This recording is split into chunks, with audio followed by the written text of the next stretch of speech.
வாழ்க வளமுடன். குரு வணக்கம். அண்டமதில் உருவெடுத்து அறிவை பெற்று அவ்வறிவு ஒன்று முதல் ஆறதாகி கொண்ட மேலாம் இவ்வுருவில் குறிப்பில்லாமல் கோடான கோடி எண்ணி அனுபவித்து கண்ட பலன் எனையறிய நினைந்தேன். அப்போ கருத்துணர்த்தி கனல் மூட்டி கருவாம் ஞான குண்டலினி எனும் என் மெய்யுணர்வெழுப்பி குறித்து என அறிவித்த குருவே அன்பே.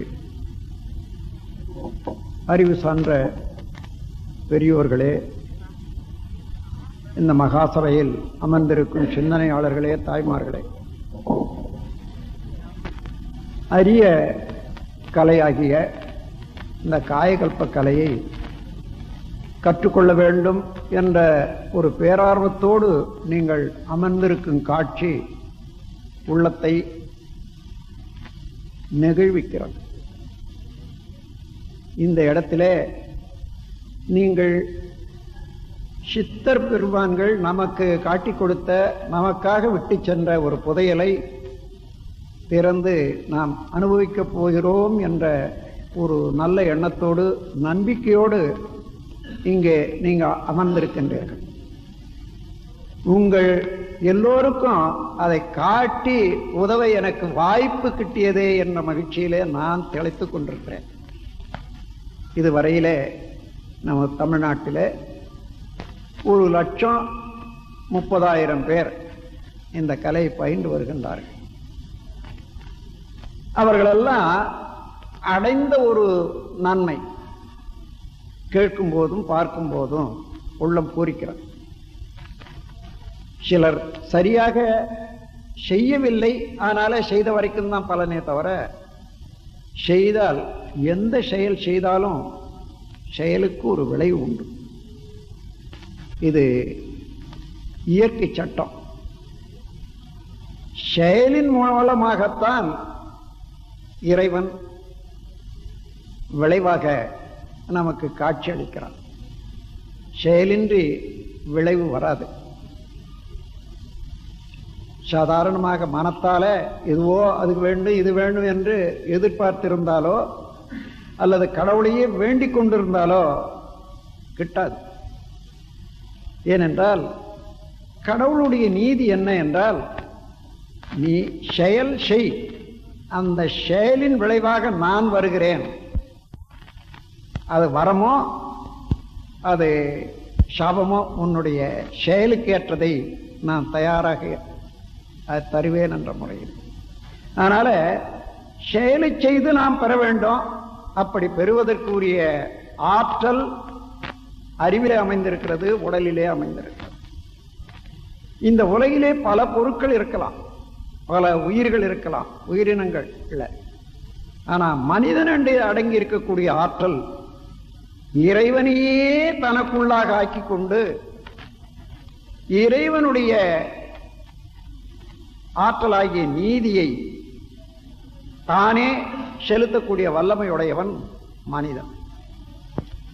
இந்த வல்லமையை பல காரணங்களால நாம் மறந்து விட்டிருக்கிறோம். சிலர் மறைத்து விட்டிருக்கின்றார்கள், சிலர் மறுத்து பேசுகின்றார்கள். அது அவரவர்கள் அறிந்த காரணத்தினால. இந்த உண்மையெல்லாம் நீங்க உணர்ந்து கொண்டீர்களே, ஆனால் ஒவ்வொருவரும் எவ்வளவு தன்னம்பிக்கையோடு தன்னிடத்தில் உள்ள ஆற்றலை வளர்த்துக் கொள்ள முடியும், வாழ்வை மேம்பாடு செய்து கொள்ள முடியும் என்பதை நாம் உணர்ந்து கொள்வோம். இந்த காயகல்பம் என்பது, காயம் என்பது உடல், கல்பம் என்பது உறுதி என்ற வார்த்தை இருந்தாலும், முழுமையாக இந்த காயகல்ப கலையை நீங்கள் பயிலும் போது 5 வகையான படிப்படியான நலன்களை அடைய முடியும். ஒவ்வொரு ஸ்டேஜிலையும் ஒவ்வொரு விதமான நன்மையை நாம் அடைந்து கொண்டு வருவோம். உடல் நலம். உடல் நலம் என்பது உயிருக்கும் உடலுக்கும் இடையே இரத்த ஓட்டம், காற்றோட்டம், வெப்ப ஓட்டம் 3 ஓட்டங்கள் உள்ளன. அதை வாத பித்த சேத்துமம் என்று சொல்வார்கள். இந்த 3 அளவோடு முறையோடு ஓடிக்கொண்டிருந்தாதான் உயிருக்கும் உடலுக்கும் இடையே உள்ள நட்பு சரியா இருக்கும். அதான் ஆரோக்கியம், உடல் நலம். பல இது குறைந்து போகும், குழப்பம் அடையும். அதை உணர்ந்து நீக்கிக் கொள்ளக்கூடிய திறமை இந்த காயகல்பத்திலே முதல் கட்டமாக மனிதனுக்கு ஏற்படும். உடல் நலம் காத்தல். அடுத்தது கடமை, சிறப்பான முறையிலே கடமை செய்தல்.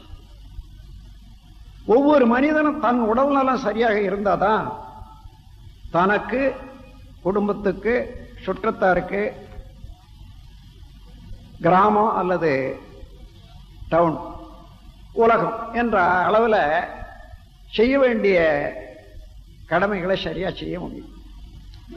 உடல் நலம் மனநலம் இரண்டு சரியாக இருந்தால் ஒரு மனிதன் சமுதாயத்துக்கு ஒரு நல்ல நிதியாக அமைகிறான். அந்த முறையிலே ஒவ்வொரு மனிதனும் சமுதாய நிதியாக, சமுதாய வளம் காக்கும் வல்லவனாக மலர முடியும். அடுத்த கட்டம் மூன்றாவது, இந்த மனித சமுதாயம் கருத்தொடர் மூலமாக, குழந்தை பேறு என்ற ஒரு தொடர் மூலமாகத்தான் விரிந்து கொண்டே இருக்கின்றது. அந்த விரிவு பெற்றோர்களுடைய செயல், அவர்களுடைய கருத்து, அவருடைய ஆற்றல், இவைகளெல்லாம் கருவிலே பதிவாகி அதற்கு தக்கவாறு தான் குழந்தை பேர் உண்டாகும். தாயை போல பிள்ளை, நூலை போல சேலை என்று சொல்வார்கள். அதனால பெரிய மகான்கள் எழுதிய நூல்கள் எல்லாம் பார்த்தீங்கன்னா அவர்கள் பெற்றோர்களுடைய பாவத்தை கொண்டே உன்னை படைத்தேன் என்று சொல்லக்கூடிய அளவில் நாம் பார்த்திருக்கோம். கருவமைப்பு அவ்வளவு வலுவுடையது, நிச்சயமான பலனை அளிக்கக்கூடியது. தொடர்ந்து வந்த சமுதாயத்தில் கருவமைப்பின் மூலமாகத்தான் மனித சமுதாயம் பண்பாட்டிலே கூட இந்த நிலையை அடைந்திருக்கிறது. ஆனால் அந்த கருவமைப்பு பதிவிலே நல்ல பதிவுகள் உண்டு, தேவையில்லாத தீமை தரத்தக்க பதிவுகளும் உண்டு.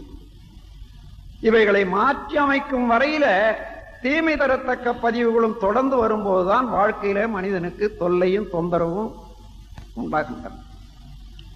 மனிதன் முனைந்தால் அந்த கருவமைப்பிலே உள்ள தீய பதிவுகளை மாற்றி தூய பதிவுகளை ஏற்படுத்தி கொண்டு வருங்கால சமுதாயத்தை நல்ல சமுதாயமாக மாற்றிக்கொள்ள முடியும் மனிதனால. அதற்கு நல்ல குழந்தை பேர், தான் மனதிலே செயலிலே நலம் உள்ளவனாக இருப்பது போன்று தனக்கு பிறக்கக்கூடிய குழந்தைகளும், அதாவது ஜெனட்டிக் வேல்யூ என்ற கருத்தொடரிலேயே உள்ள ஒரு குற்றங்களை களைந்து தூய கருவை நாம் தோற்றுவிக்க முடியும்.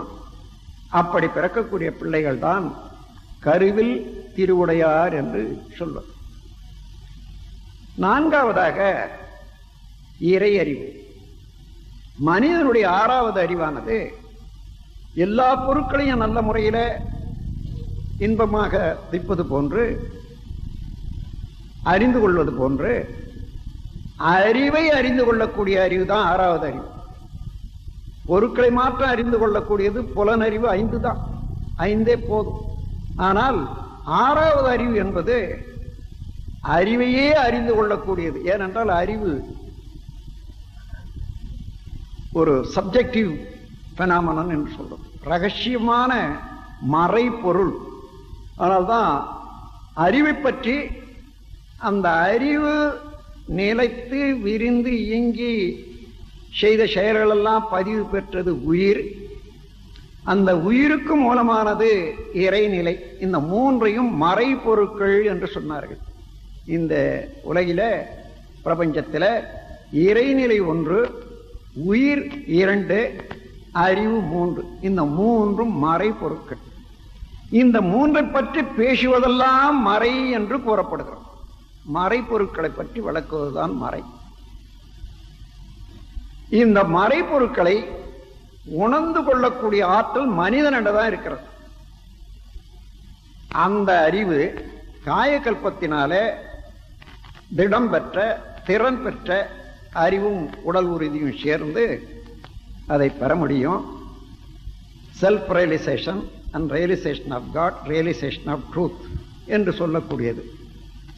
தன்னிலை அறிவு, அறிவை அறிதல், இறைநிலை உணர்வு, இயற்கையின் அடித்தளத்தை உணர்தல் என்பதெல்லாம் அத்தகைய ஒரு பேரறிவு காயகல்ப பயிற்சியினால கிட்டக்கூடியது 4வது தளம். அதற்கு மேலாக ஜீவசமாதி என்று ஒன்று உண்டு. இந்த உயிர் உடலை விட்டு பிரியும், மறுபடியும் தொடரும் இன்னொரு உடல்லன்னு வச்சுங்க. அது இல்லாம இந்த உடலிலேயே உயிரும் சோரி விட்டு உடலும் அழியாது, அப்படியே அலை வீசிக்கொண்டு அந்த அலையின் மூலமாக வரக்கூடிய ஆற்றல் பல மக்களுக்கு அறிவுக்கு வெளிச்சம் தருவதாக, விளக்கம் தருவதாகவும் அமையும். அது ஆலய வழிபாட்டுக்கு ஒரு சிறந்த ஒரு ஆற்றலாக அமையும். அத்தகைய முடிவு ஜீவசமாதி என்று பெயர். இது 5வதான நிலை, முடிவு நிலை. இதுவரையில படிப்படியாக இது தானாகவே உயர்ந்து கொண்டே போகும் மனிதன் என்ற உள்ள திறமை. The development of the personality in 5 stages, அது நிச்சயமாக ஆகும். ஆனால் ஒன்றன் பின் ஒன்றாக அதை கண்காணித்து அதற்கு மேல் நான் செய்ய வேண்டியது என்ன என்று செய்து கொண்டு போனா கடைசி நிலையும் வந்துவிடும். அப்படி இல்லை, உடல் நலம் காத்தோம், அது வரைக்கும் லாபம். சமுதாய சேவையில தொண்டில திறமையாக செயலாற்றும் பண்பு வந்து விட்டது, அது வரையில லாபம். நல்ல குழந்தை பேரு உண்டாகிறது. என்னன்னா இந்த ஜெனட்டிக் வேல்யூ மாறி போகுது. கருவிலேயே உள்ள குற்றங்களை எல்லாம் நீக்கி விடுகிறது அல்லவா இது இந்த காயகல்ப பயிற்சி. அதனால நற்குழந்தைகள் உற்பத்தி ஆகும். அது சமுதாயத்துக்கும் நல்லது, குடும்பத்துக்கும் நல்லது. அது வரையில போதும். அதற்கு மேலாக இறை உணர்வு, இறைவன், அறிவு, தெய்வம், அறம், இவைகளெல்லாம் தெரிந்து கொள்ளக்கூடிய பேர். கடைசியாகத்தான் சமாதி நிலை வேண்டும். இந்த உடல் வேண்டும் வேண்டாம், எப்பொழுது இதை முடிவுக்கு கொண்டு விட, இயக்கத்தை முடிவுக்கு கொண்டு வந்துவிட வேணும் என்று நினைத்தாலும் அது திட்டமிட்ட முறையில் அதே போன்று செய்து கொள்ளலாம். அது கடைசி நிலை. இதுல எது வரைக்கும் நமக்கு வேணுமோ அது வரைக்கும் கிட்டும். சாதாரணமா ரொம்ப வயதாய் போச்சு அவர்கள் எடுக்கிறாங்கன்னு வச்சுங்க, அதுல 2-3 படிகள்ல போய் சேரலாம். ஆனால் அவர்கள் அடைந்த அனுபவத்தை ஒட்டி வரக்கூடிய குடும்பத்தில் உள்ளவர்கள், பின்னால வரக்கூடியவர்கள், இவர்கள் விட்டு போனதை அவர்கள் தொடர்ந்து அவர்கள் பூர்த்தி செய்து கொள்வார்கள். அதுவும் வீணா போக. எனவே இத்தகைய சிறப்பு வாய்ந்த காயகல்ப கலையை கற்றுக்கொள்வதற்கு என்ன வேணும்னா, உடலை அறிய வேணும். இந்த உடல் எப்படி இயங்குகிறது என்று நாம் பார்க்கிறோம். குழந்தை பிறந்தது, வளர்ந்தது, அப்புறம் கிழவனாச்சு, சித்தம், இவ்வளவுதான் தெரியும். அதானே நம்ம பட்டணத்தார் பாடுற பாடல்ல கூட ஒரு மடமாது ஒருவனுமாகி என்ற இதெல்லாம் எடுத்தீங்கன்னா கடைசியில் சுடுகாட்டு போற வரைக்கும் கொண்டு போய் முடிச்சுடுறாங்க. அது மாத்திரம் அல்ல, மனிதனுடைய உடல். இந்த உடல் எந்த காலத்துல டிசைன் செய்யப்பட்டது, வடிவமைக்கப்பட்டதுன்னு பார்த்தீங்கன்னா, ஓரறிவு பொருளாகிய மரத்துல இருந்து, அதுல இருந்து தோன்றிய புழு, அதுல இருந்து வந்த ஜீவன்கள், ஒவ்வொரு தலைமுறையிலையும் அது உருவாக்கப்பட்டு வடிவமைக்கப்பட்டு சீர்திருத்தப்பட்டு அப்புறம் விலங்கினமாகி, விலங்கினத்துல இருந்து மனிதனுக்கு வித்து கிடைத்து, அந்த மனித வித்துல இருந்து எத்தனை லட்சம் தலைமுறைகளாக எல்லா அம்சங்களையும் சீர்திருத்தப்பட்டு இன்னைக்கு நாம் இப்படி இருக்கிறோம்னு பாருங்க. இந்த அளவுக்கு நீண்ட கால தொடர்புடையது ஒரு மனிதனுடைய உருவம், மனிதனுடைய அறிவு. அத்தகைய பேராற்றல் பெற்ற மனிதன் ஏன் வாழ்க்கையில சிக்கல் பெற வேண்டும், துன்பம் அடைய வேண்டும், நோயிற்று வாழ வேண்டும்? தெரிந்து கொண்டா தேவையே இல்லை. அதை விளக்கத்தோட வாழும்போது இவைகளெல்லாம் கழித்து விடலாம். அந்த முறையில முதல்ல கணக்கெடுக்கும் திறன் உண்டாகிறது. பழைய கணக்கை பார்த்து சரிப்படுத்தி எந்த எந்த இடத்துல ஐந்தொகை விட்டு போச்சு அதெல்லாம் சரிப்படுத்தி தள்ள வேண்டியதை தள்ளி கொள்ள வேண்டியதை கொள்ளுவோம். வராத கடனை நம்ம தாத்தா காலத்துல இருந்து வராத கடன் 30,000 ரூபான்னுட்டு பேத்து பேத்து பேத்து பேத்து எழுதிக்கிட்டே வர்றதுல என்ன லாபம்? பேரங்காலம் வரைக்கும் அந்த பேரட்ல தள்ளி எழுதிட்டு போகலாம் இல்லையா? அதைத்தான் செய்யணும். இப்போ ஒவ்வொருவரும் நம்ம பழைய கணக்கை பார்த்து நமக்கு என்ன தேவை என்ன தேவையில்லை அந்த அறிவுக்கு சிந்தனை ஆற்றல் வேண்டும், திறமை வேணும், துணிவு வேணும்னா நம்முடைய சுய அறிவை முழுமையாக பயன்படுத்தி கொள்ளக்கூடிய ஒரு ஆற்றலை வளர்த்து கொள்ள வேண்டும். அந்த வளர்த்து கொள்ளக்கூடிய சக்தியும் கூட அதற்குரிய முறையும் கூட நமக்கு இதுவரைக்கும் பெரியார்கள் நமக்கு முன்ன வாழ்ந்த பெரியார்கள் விட்டு சென்றிருக்கின்றார்கள். அந்த புதையல்ல சித்தர்கள் நமக்கு விட்டு சென்ற புதையல் நம்ம நாட்டுக்கு மட்டுமல்ல உலகம் முழுவதும் உள்ள எல்லா மக்களுக்கும் பொதுவானதுதான் சித்தர்களுடைய முறையே. நான் ஒரு சந்தர்ப்பவசமாக பார்சலஸ் என்றும் வேலண்டைன் என்றும் 2 விஞ்ஞானிகளுடைய நூலை பார்க்க வேண்டியது இருந்தது. அவர்கள் நமது சித்தர்களுடைய முறையை ரசவாதம் என்றதை எடுத்து அவர்கள் விளக்கி இந்த நாட்டினுடைய பெருமையை எடுத்து அவர்கள் சொல்லுகின்றார்கள்.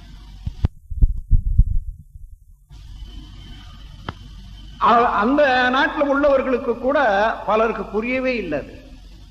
இந்த நாட்டில் உள்ளவர்களுக்கு கூட அது புரியறது கஷ்டம்தான். அந்த நிலையில போய் அதுல கொஞ்சம் அனுபவம் உள்ளவர்கள் அது தண்ணி தான், அது தொட்டா ஒட்டாது சொல்றான் ஒரு இடத்துலன்னு வச்சுங்க.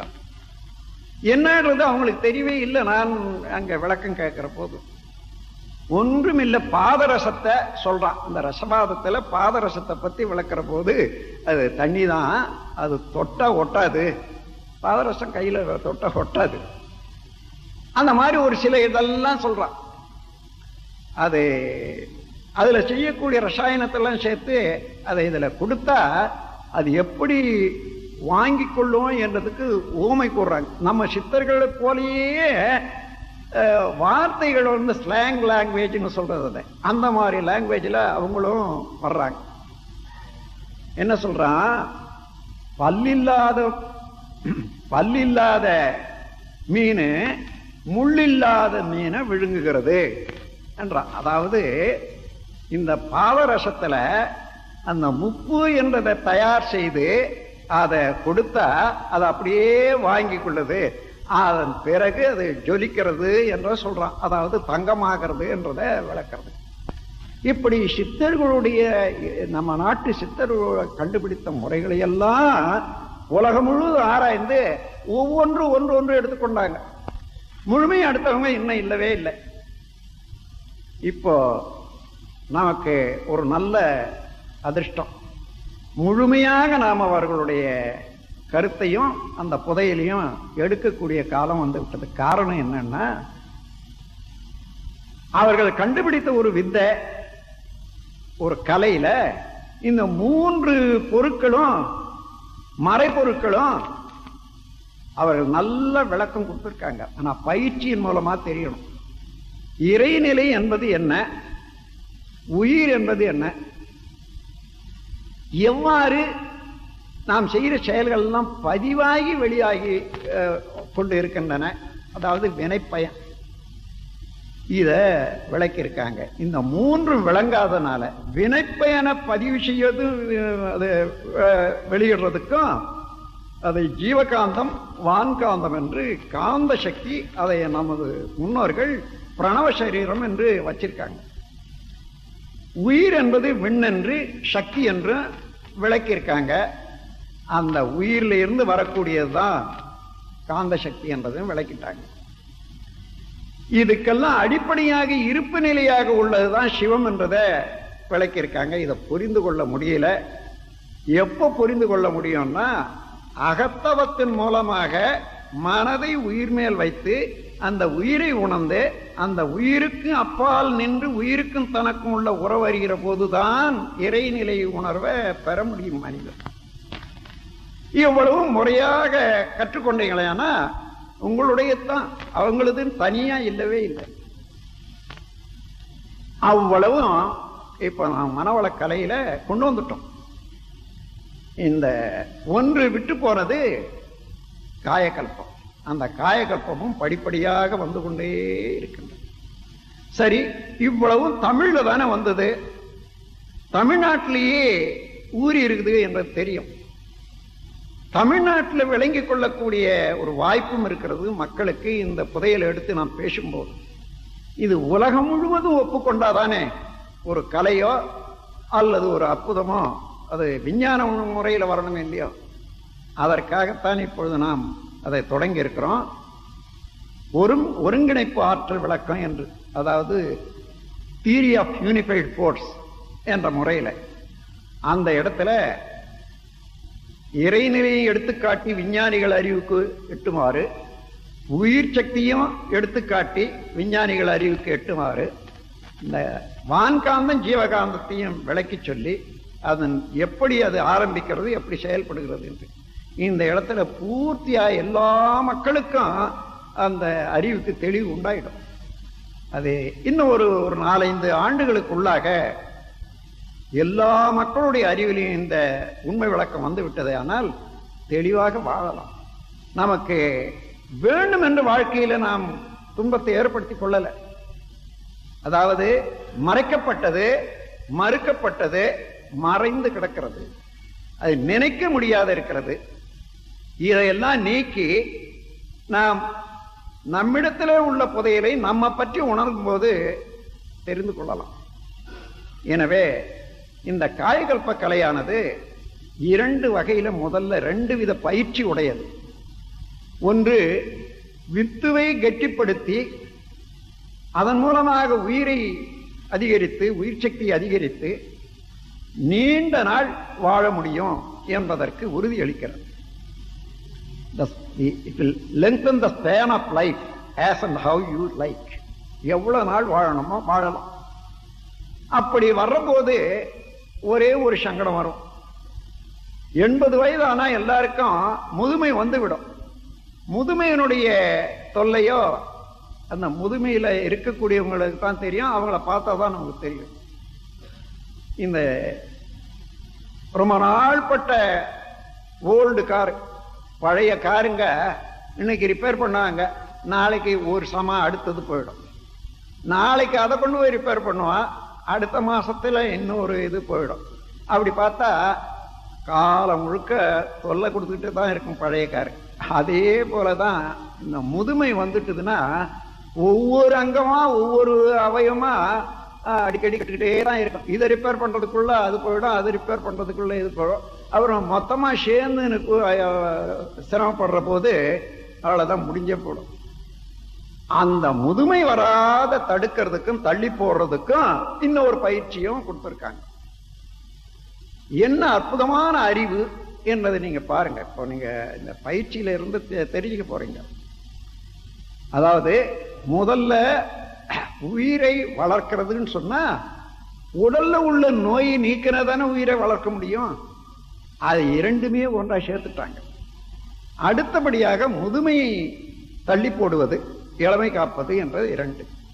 இந்த 2ம் நீண்ட காலமாக விஞ்ஞான உலகம் செல்களுக்கு ஊக்கமளித்து நாள்பட வாழறதுக்கு கண்டுபிடிச்சுள்ளான்னுட்டு கொண்டு வந்துட்டாங்க. அப்பேற்பட்டவர்கள் எல்லாம் ஓரளவுல வெவ்வேறு காரணங்களால ஒரு 80 வயசுக்கு மேல வாழக்கூடியவங்கள சில நான் சந்திச்சிருக்கேன் மேல்நாட்டில். அவங்களுடைய ப்ராப்ளம் என்னன்னா, நீண்ட காலம் வாழ ஆரம்பிக்கிற போது ஆன்மீகத்துறையில அறிவு வழக்கம் இல்லை. அதனால மனதுல ஒரு தெளிவு இல்லை, துணிவு இல்லை, அமைதி இல்லை. அந்த வயது வந்த பிறகு கூட அந்த அமைதி என்பது கிட்டவே இல்லை. அதனால அவர்களுக்கு உடல் நீண்ட ஒரு கால அளவுக்கு வாழ்ந்தாலும் என்ன செய்யறதுன்னு தெரியாத இங்க அமைதி வந்த நிலையில இருக்காங்க. இங்க அப்படி இல்லை. இந்த காயகல்பத்துல இந்த இறைநிலை உணர்வு வந்த உடனே ஒவ்வொரு நிமிடம் இயற்கையில உள்ள இன்பங்களை கண்டு ஆயிரம் ஆயிரம் இன்பங்களையும் அனுபவிக்கக்கூடிய அறிவு இறைநிலையோட இயற்கையோட ஒட்டி இறைநிலை அனுபவிக்கக்கூடிய அறிவு தானாக வந்துவிடும். அங்கதான் இன்பம் பேரின்பமாக இருக்கும். அதை கொடுத்து விட்டார்கள் இவர்கள். நண்பர்களே, இப்பொழுது இந்த பயிற்சியை பற்றி விளங்கிக் கொள்வதற்கு உடலை பற்றி, உயிரை பற்றி, அந்த உயிருக்குள்ள அடங்கிய அறிவு, அது மனமாக இயங்க நிலையை பற்றி, இது இயங்குவதற்கு ஒத்தாசையா இருக்கக்கூடிய ஜீவகாந்த சக்தியை பற்றி இப்போ நல்ல மாதிரி விளங்கிக் கொள்வது அவசியம். இதை பாடி கெமிஸ்ட்ரி என்று நான் இங்கிலீஷ்ல சொல்றதுல, தமிழ்ல உடல் விஞ்ஞானம்னு வச்சுக்கொள்ளணும். இந்த உடலியக்க விஞ்ஞானத்தை சரியாக தெரிந்து கொண்டா இந்த பிரபஞ்ச ரகசியம் எத்தனையும் அதுக்குள்ளதான் அடங்கி இருக்கிறது. இப்போ ஒரு மணி நேரத்துல உங்களுக்கு இந்த உடல் விஞ்ஞானத்தை விளக்க போறேன். 5 பிரிவுகளை கொண்டது. உடலியல், உயிரியல், உளவியல், கருவியல், சமூகியல், physiology, biology, psychology, genetics, sociology. இந்த 5 விஞ்ஞானங்களையும் நீங்க உணர்றதுக்கு காலேஜுக்கோ அல்லது யூனிவர்சிட்டிக்கோ போனா எவ்வளவு காலம் ஆகும்? அப்படியும் வந்து வெளியே வந்தா இறைநிலை உணவா, உயிர் உணர்வா அல்லது காந்த சக்தியினுடைய உணர்வோ வராது. அது முக்கியமானது விட்டு போடும். ஆனால் இப்போ இந்த 5 விஞ்ஞானமும் நீங்க உணர போறீங்க. அது எப்படி சாத்தியம் என்ற ஒரு சந்தேகம் இருந்தா இப்ப சொல்றேன். அவங்க இந்த விஞ்ஞானத்தை, உடல் விஞ்ஞானத்தை விளக்கிறதுக்கு, அதாவது லேபரேட்டரி டெஸ்டுக்குரிய சாமான்கள் எல்லாம் வச்சுக்கிட்டு, மைக்ரோஸ்கோப்பு அதை இதெல்லாம் வச்சு கணக்கெடுக்கிறதுக்கு கருவி வச்சுக்கிட்டு அப்படி உங்களுக்கு டீச் பண்ணுவாங்க. இங்க நான் என்ன செய்யறேன்னா, இங்க இருந்து இது வரைக்கும் இந்த உடல் இருக்கு பாருங்க, இந்த உடலுக்குள்ளதானே இந்த விந்தையெல்லாம் இருக்கு. உடலே பிசியாலஜி தான். உடல் தத்துவத்தை உணர்ற போது பிசியாலஜி, இந்த உடல்ல இருக்கக்கூடிய உயிரை உணர்ற போது உயிரியல், அதுக்கு மேல இந்த உடலும் உயிரும் இயங்குற போது உண்டாகக்கூடிய விளைவுத்தான் உளவியல், மனம். இந்த அடிப்படையில ஒவ்வொரு மனிதனும் மனத்தால செய்யக்கூடிய காரியங்கள் எல்லாம் பதிந்து பதிந்து பதிந்து கேரக்டரைசஸ், அதுதான் மனிதனுடைய தன்மையாக மாறுகிறது. நல்லவனோ கெட்டவனோ, உயர்ந்தவனோ தாழ்ந்தவனோ, அந்த மாதிரி. அப்படி எம்மாதிரியாக இந்த மனிதன் மாறுகிறானோ அவனுடைய பதிவெல்லாம் வித்திலே பதிந்து அடுத்த ஜெனரேஷன் ஆகிய குழந்தைகளுக்கு போகுது. அப்ப ஜெனடிக்ஸ் எப்படி அமையுதுன்றதை தெரிஞ்சு கொள்ளலாம். இப்படி ஒரு மனிதன் இந்த சமுதாயத்தில் நல்லவனானா அவனால அடையக்கூடிய நன்மை சமுதாயத்துக்கு எவ்வளவுன்னு பாருங்க. அதே போல ஒரு மனிதன் தீயவனான ஆனால் இந்த சமுதாயத்துக்கு எவ்வளவு தீங்குன்றத பாருங்க. அப்போ ஒரு மனிதன் மாரல் பிஹேவியரை நல்ல மாதிரி வச்சிட்டு இருந்தா, நல்லவனாக நடந்து கொண்டானே ஆனால் சமுதாயத்துக்கு நலம். அப்போ சமூக இயல் என்று எடுத்துக்கொண்டோமானால் ஒவ்வொரு தனி மனிதனும் சமுதாய நலத்தை காக்கக்கூடியவனாகும். அதே நேரத்தில் சமுதாயம் ஒவ்வொரு மனிதனும் உருவாகி வளர்ந்து வாழ்வதற்கு வேண்டிய வாய்ப்பு நல்வாய்ப்பாக அமைக்க வேண்டும் என்ற கருத்துடைய சமுதாய அமைப்பும் வேண்டும். இது உணர்ந்து தெளிந்து கொண்ட பிறகுத்தான் வருமே தவிர சாதாரணமா ஒரு புத்தகத்தில் படிச்சுட்டா வராது. அந்த அளவுல உங்களுடைய அறிவுக்கு, இப்போ சிந்தனைக்கு நான் வேலை கொடுத்து இதை உணர்த்த போறேன். நீங்களெல்லாம் சாதாரணமா எல்லாரும் நினைக்கலாம், ஒரு கூட்டமா 300 பேர் 400 பேர் வந்திருக்காங்கன்னு. நான் அப்படி நினைக்கல. ஒவ்வொருவரும் முக்கியமாக ஒரு குடும்பத்துல பொறுப்புடையவர்கள். சமுதாயத்தில் நீங்கள் ஏற்றுக்கொண்டிருக்கிற பொறுப்போ அவரவருடைய தன்மைக்கு தகுந்தவாறு டாக்டராகவும் வக்கீலாகவும் நீதிபதிகளாகவும் அந்த முறையில் பார்த்தீங்கன்னா உங்களுடைய பெருமை அல்லது நீங்க விஞ்ஞானிகளாக இருக்கலாம் ஒவ்வொரு துறையில. அந்த முறையில உங்களுக்கு உரிய மதிப்பையும் கொடுத்து அதோட உங்களோட கலந்து கொண்டு உங்கள் அறிவோடு அறிவாக இணைந்து கொண்டு இன்னும் மேலாக அந்த அறிவுக்கு சிந்தனை ஊட்டி விளக்கம் தருவதற்கு இப்பொழுது நான் இணக்கமாக உங்களோடு கலந்து கொண்டு நான் இந்த விளக்கத்தை அளிக்க போறேன். நண்பர்களே, இந்த 5 புள்ளிகள் இங்க இருக்கிறத பார்க்குங்க. பருவுடல், விந்து, நாதம், உயிர் சக்தி, ஜீவகாந்தம், மனம். இதே 5 புள்ளிகள் போட்ட வட்டம் உங்கள் சின்ன புஸ்தகத்தில் கொடுக்கப்பட்டிருக்கு. ஒரு தரம் பார்த்துக்கணும். இந்த 5 புள்ளிகளை வச்சுதான் நான் விளக்கம் கொடுக்க போறேன். அதனால மீண்டும் ஏதாயிலும் ஒன்று மறந்துடாத நினைக்கணும்னா நாம் என்ன பண்ணுவோம், ஒரு முடியை போட்டுக்குவோம். அந்த முடியை போட்டுக்கிட்டோம்னா மறுபடியும் அந்த முடியை ஓஹோ என்னது செய்யணும்னு எடுக்கிறோம் இல்லையா, அந்த மாதிரி இது ஒவ்வொரு புள்ளியும் இப்ப நான் சொல்லக்கூடிய விளக்கமெல்லாம் மறுபடியும் நினைவுபடுத்துறதுக்கு உண்டாகும். ஆனா சிலர் என்ன பண்ணுவாங்கன்னா அந்த முடி எதுக்கு போட்டோன்னுட்டு அதுக்கப்புறம் யோசிப்பாங்க, அதை மறந்துடுவாங்க. அந்த மாதிரி இல்லாத பார்த்துக்கிட்டா போதும். இந்த 5 தத்துவத்துல ரொம்ப தெளிவாக உணர்ந்து கொள்ளலாம். இப்போ முதல்ல பருவுடலை எடுத்துக்கொள்ளுங்க. ஒரே கோர்வை ஒரே நீட்டா தான் இருக்கு. இது கண்ணுக்குரிய ஒரு மயக்கமான காட்சி தான். உண்மை என்னன்னா இதுல கோடிக்கணக்கில் சிறு சிறு சிறு செல்கள் ஒன்றோடு ஒன்று கவர்ந்து பிடித்து இணைந்து கொண்டு ஒரு அணு அடுக்காக சீர்மை பெற்ற ஒரு இயக்க நிலையம்தான் இந்த உடல். ஆயிரக்கணக்கான செங்கல்கள் சேர்ந்து ஒரு கட்டடமாக காட்சியளிப்பது போல செல்கள் சிறு சிறு ஒவ்வொன்றும் ஒரு புதுமையான ஒரு மேன்மையான இயக்காற்றல் உடையது செல்கள். ஒரு டவுன்ஷிப்ல உள்ள எல்லா இயக்கமும் ஒரு செல்லுல இருக்குது. அதோட கூட ஒரு அரசியல் நிர்வாகத்தில் உள்ள அவ்வளவு நிர்வாக அமைப்பும் ஒரு செல்லுல இருக்குது. தனக்கு தேவையில்லாத ஒரு சிறு மாலிகுல் ஒரு அணு உள்ள வர முடியாது. ஒரு செல்லுல அது ரிப்பல் பண்றதுக்கு ஒரு காவலும் இருக்குது.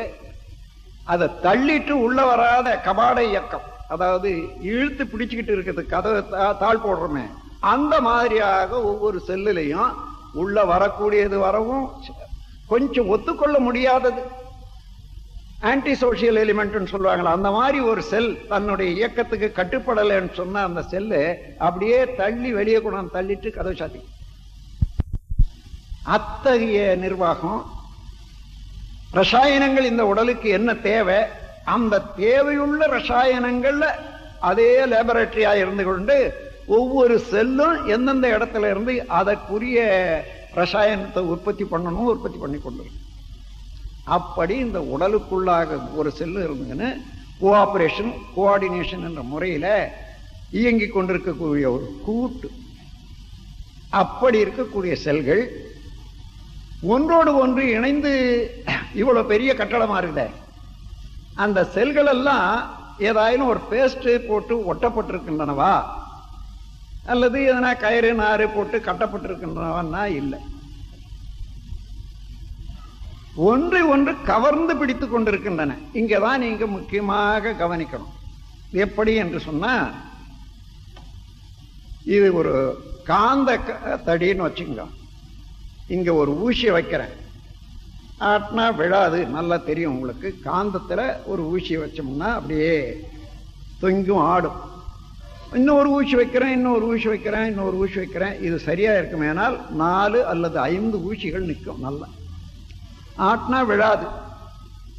இப்போ இந்த ஊசிகள் ஒட்டப்பட்டோ கட்டப்பட்டோ இல்லைன்றது உங்களுக்கு நல்லா தெரியும். ஆனாலும் விழலை. எப்படி விழலை?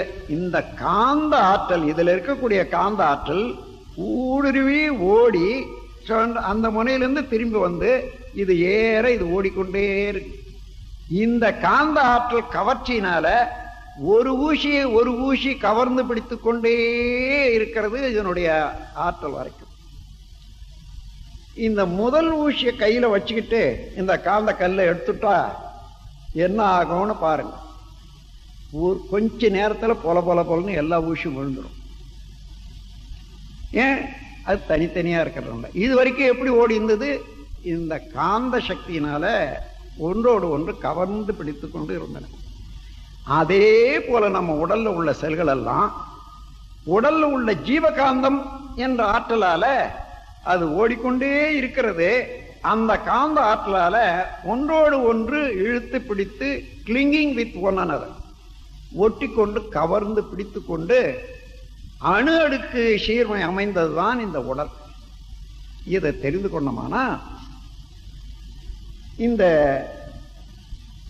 உடல் பருவுடல் எவ்வளவு எடை உடையது, எத்தனை கோடி செல்கள் உடையது, அவ்வளவு சேர்ந்து இயங்குவதற்குரிய காந்த ஆற்றல் வேணுமே இல்லையப்போ. அப்போ உடலுக்கு தக்க அளவுக்கு காந்த ஆற்றல் வேணும். அதை இங்க காமிச்சிருக்கோம், காந்தம் என்பதாக. அது ஜீவகாந்தம்னு சொல்றது என்னன்னா அதுக்கு காரணம் இப்ப சொல்றேன். இது எங்க இருந்து இந்த காந்தம் நமக்கு கிடைக்கிறது? இங்க வாங்க. உயிர் சக்தி. இந்த உடம்பு தெரியுது எல்லாருக்கும், இதுக்குள்ள உயிர் இருக்கிறது என்று நாம் நம்புறோம். ஆனா எம்மாதிரி அந்த உயிர் இருக்கிறது என்று தெரிந்தவர்கள் சித்தர்கள், யோகிகள். அப்ப அந்த உயிர் எப்படி இருக்கிறது சொன்னா மிக மிக நுண்ணிய, அதாவது ஒரு அளவுக்கு ஓமை காட்ட முடியாத அவ்வளவு நுண்ணிய ஃபண்டமெண்டல் பேசிக் பார்ட்டிகள் இந்த யூனிவர்ஸ். அதை விட சின்னது இல்லை, அந்த அளவுல உள்ளது. எந்த பொருளையும் சிதைத்துக் கொண்டே போனா கடைசியில அதற்கு மேலே எக்காரணத்தான சிதைக்க முடியாத அளவுக்கு உள்ள நுண்பொருள் எதுவோ அதுதான் உயிராற்றல், எனர்ஜி பார்ட்டிகள். அத்தகைய பார்ட்டிகள் எப்பொழுதும் வேகமாக விரைவாக சுற்றி கொண்டே இருக்கின்றன. அந்த சுழற்சியின் காரணமாக சுழலும் போது அதுல இருந்து ஒரு விரிவு அலை வந்து கொண்டே இருக்கிறது அல்லவா? காரணம் எங்க இருந்து சுழலுகிறது? இருப்பு நிலையாக உள்ள சுத்த வெளியிலிருந்து சுழன்று கொண்டு இருக்கிற போது அந்த இருப்பு நிலைக்கும் இந்த இயக்கத்துக்கும் உள்ள மோதல் இருந்து ஒரு அலை, விரிவு அலை, spreading wave always continues to go. எப்பொழுதும் தொடர்ந்து அந்த விரிவு அலை ஓடிக்கொண்டே இருக்கிறது. இந்த விரிவு அலையும் அந்த இருப்பு நிலையாக உள்ள தன்மையும், ஸ்டாட்டிக் ஃபோர்ஸ், இந்த ரெண்டு சேர்ந்து ஜீவகாந்தம், காந்தம்ன்றதும் உண்டாகும். அதுதான் காந்தமே. வான்ல வான்காந்தம்னு சொல்லுவோம், இங்க உடலுக்குள்ளாக ஜீவகாந்தம்னு சொல்றது. அப்ப ஜீவகாந்தம் என்னன்னா நுண்ணிய எனர்ஜி பார்ட்டிகள் தற்சொலோட சுழலும் போது அதிலிருந்து வரக்கூடிய அலை இருப்பு நிலையோட சேர்ற போது, இருப்பு நிலையானது ஸ்டாட்டிக் ஃபோர்ஸ், இயக்க நிலையில வந்த அலை டைனமிக் ஃபோர்ஸ். இந்த ஸ்டாட்டிக் அண்ட் டைனமிக் ரெண்டும் எந்த இடத்துல ஒன்று சேர்ந்தாலும் அதுதான் காந்தம், மேக்னட்டிசம் என்று சொல்லுவோம்.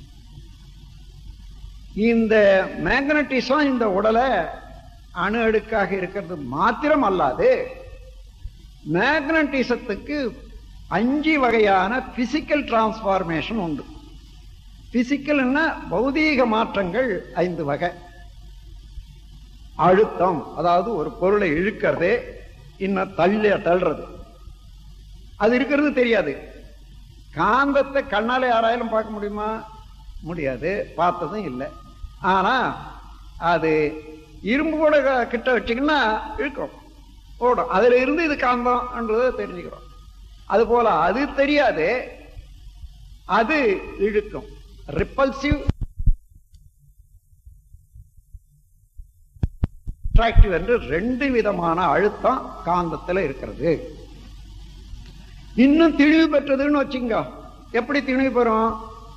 இந்த மாசுன்னு சொல்றமே, அதாவது பல கோடி அணுக்கள், அதாவது பார்ட்டிகள் எல்லாம் சேர்ந்து கூட்டுதான் ஒவ்வொரு தோற்றமும். அதுக்கு தகுந்தவாறு அங்கங்கே உற்பத்தி ஆகக்கூடிய இந்த காந்த சக்தி திணிவு பெற்று விட்டால் அந்த திணிவு நிலைக்க முடியாது. அதாவது அது உடனே சமப்படணும் இந்த பிரபஞ்ச இயக்கத்துல. அப்படி சமப்படும் போது ஏற்படக்கூடிய விளைவுகள் தான் ஒலி, ஒளி, சுவை, மனம். ஒலியாகவும் ஒளியாகவும் மலர்ற போது அதற்கு மனிதன் பேர் என்ன வச்சான்னா எலக்ட்ரிசிட்டி, மின்சாரம் வச்சுட்டான். தமிழ்ல சொல்ற இப்போ. அதே போல ஆங்கிலத்துல எலக்ட்ரிசிட்டி, தமிழ்ல மின்சாரம்.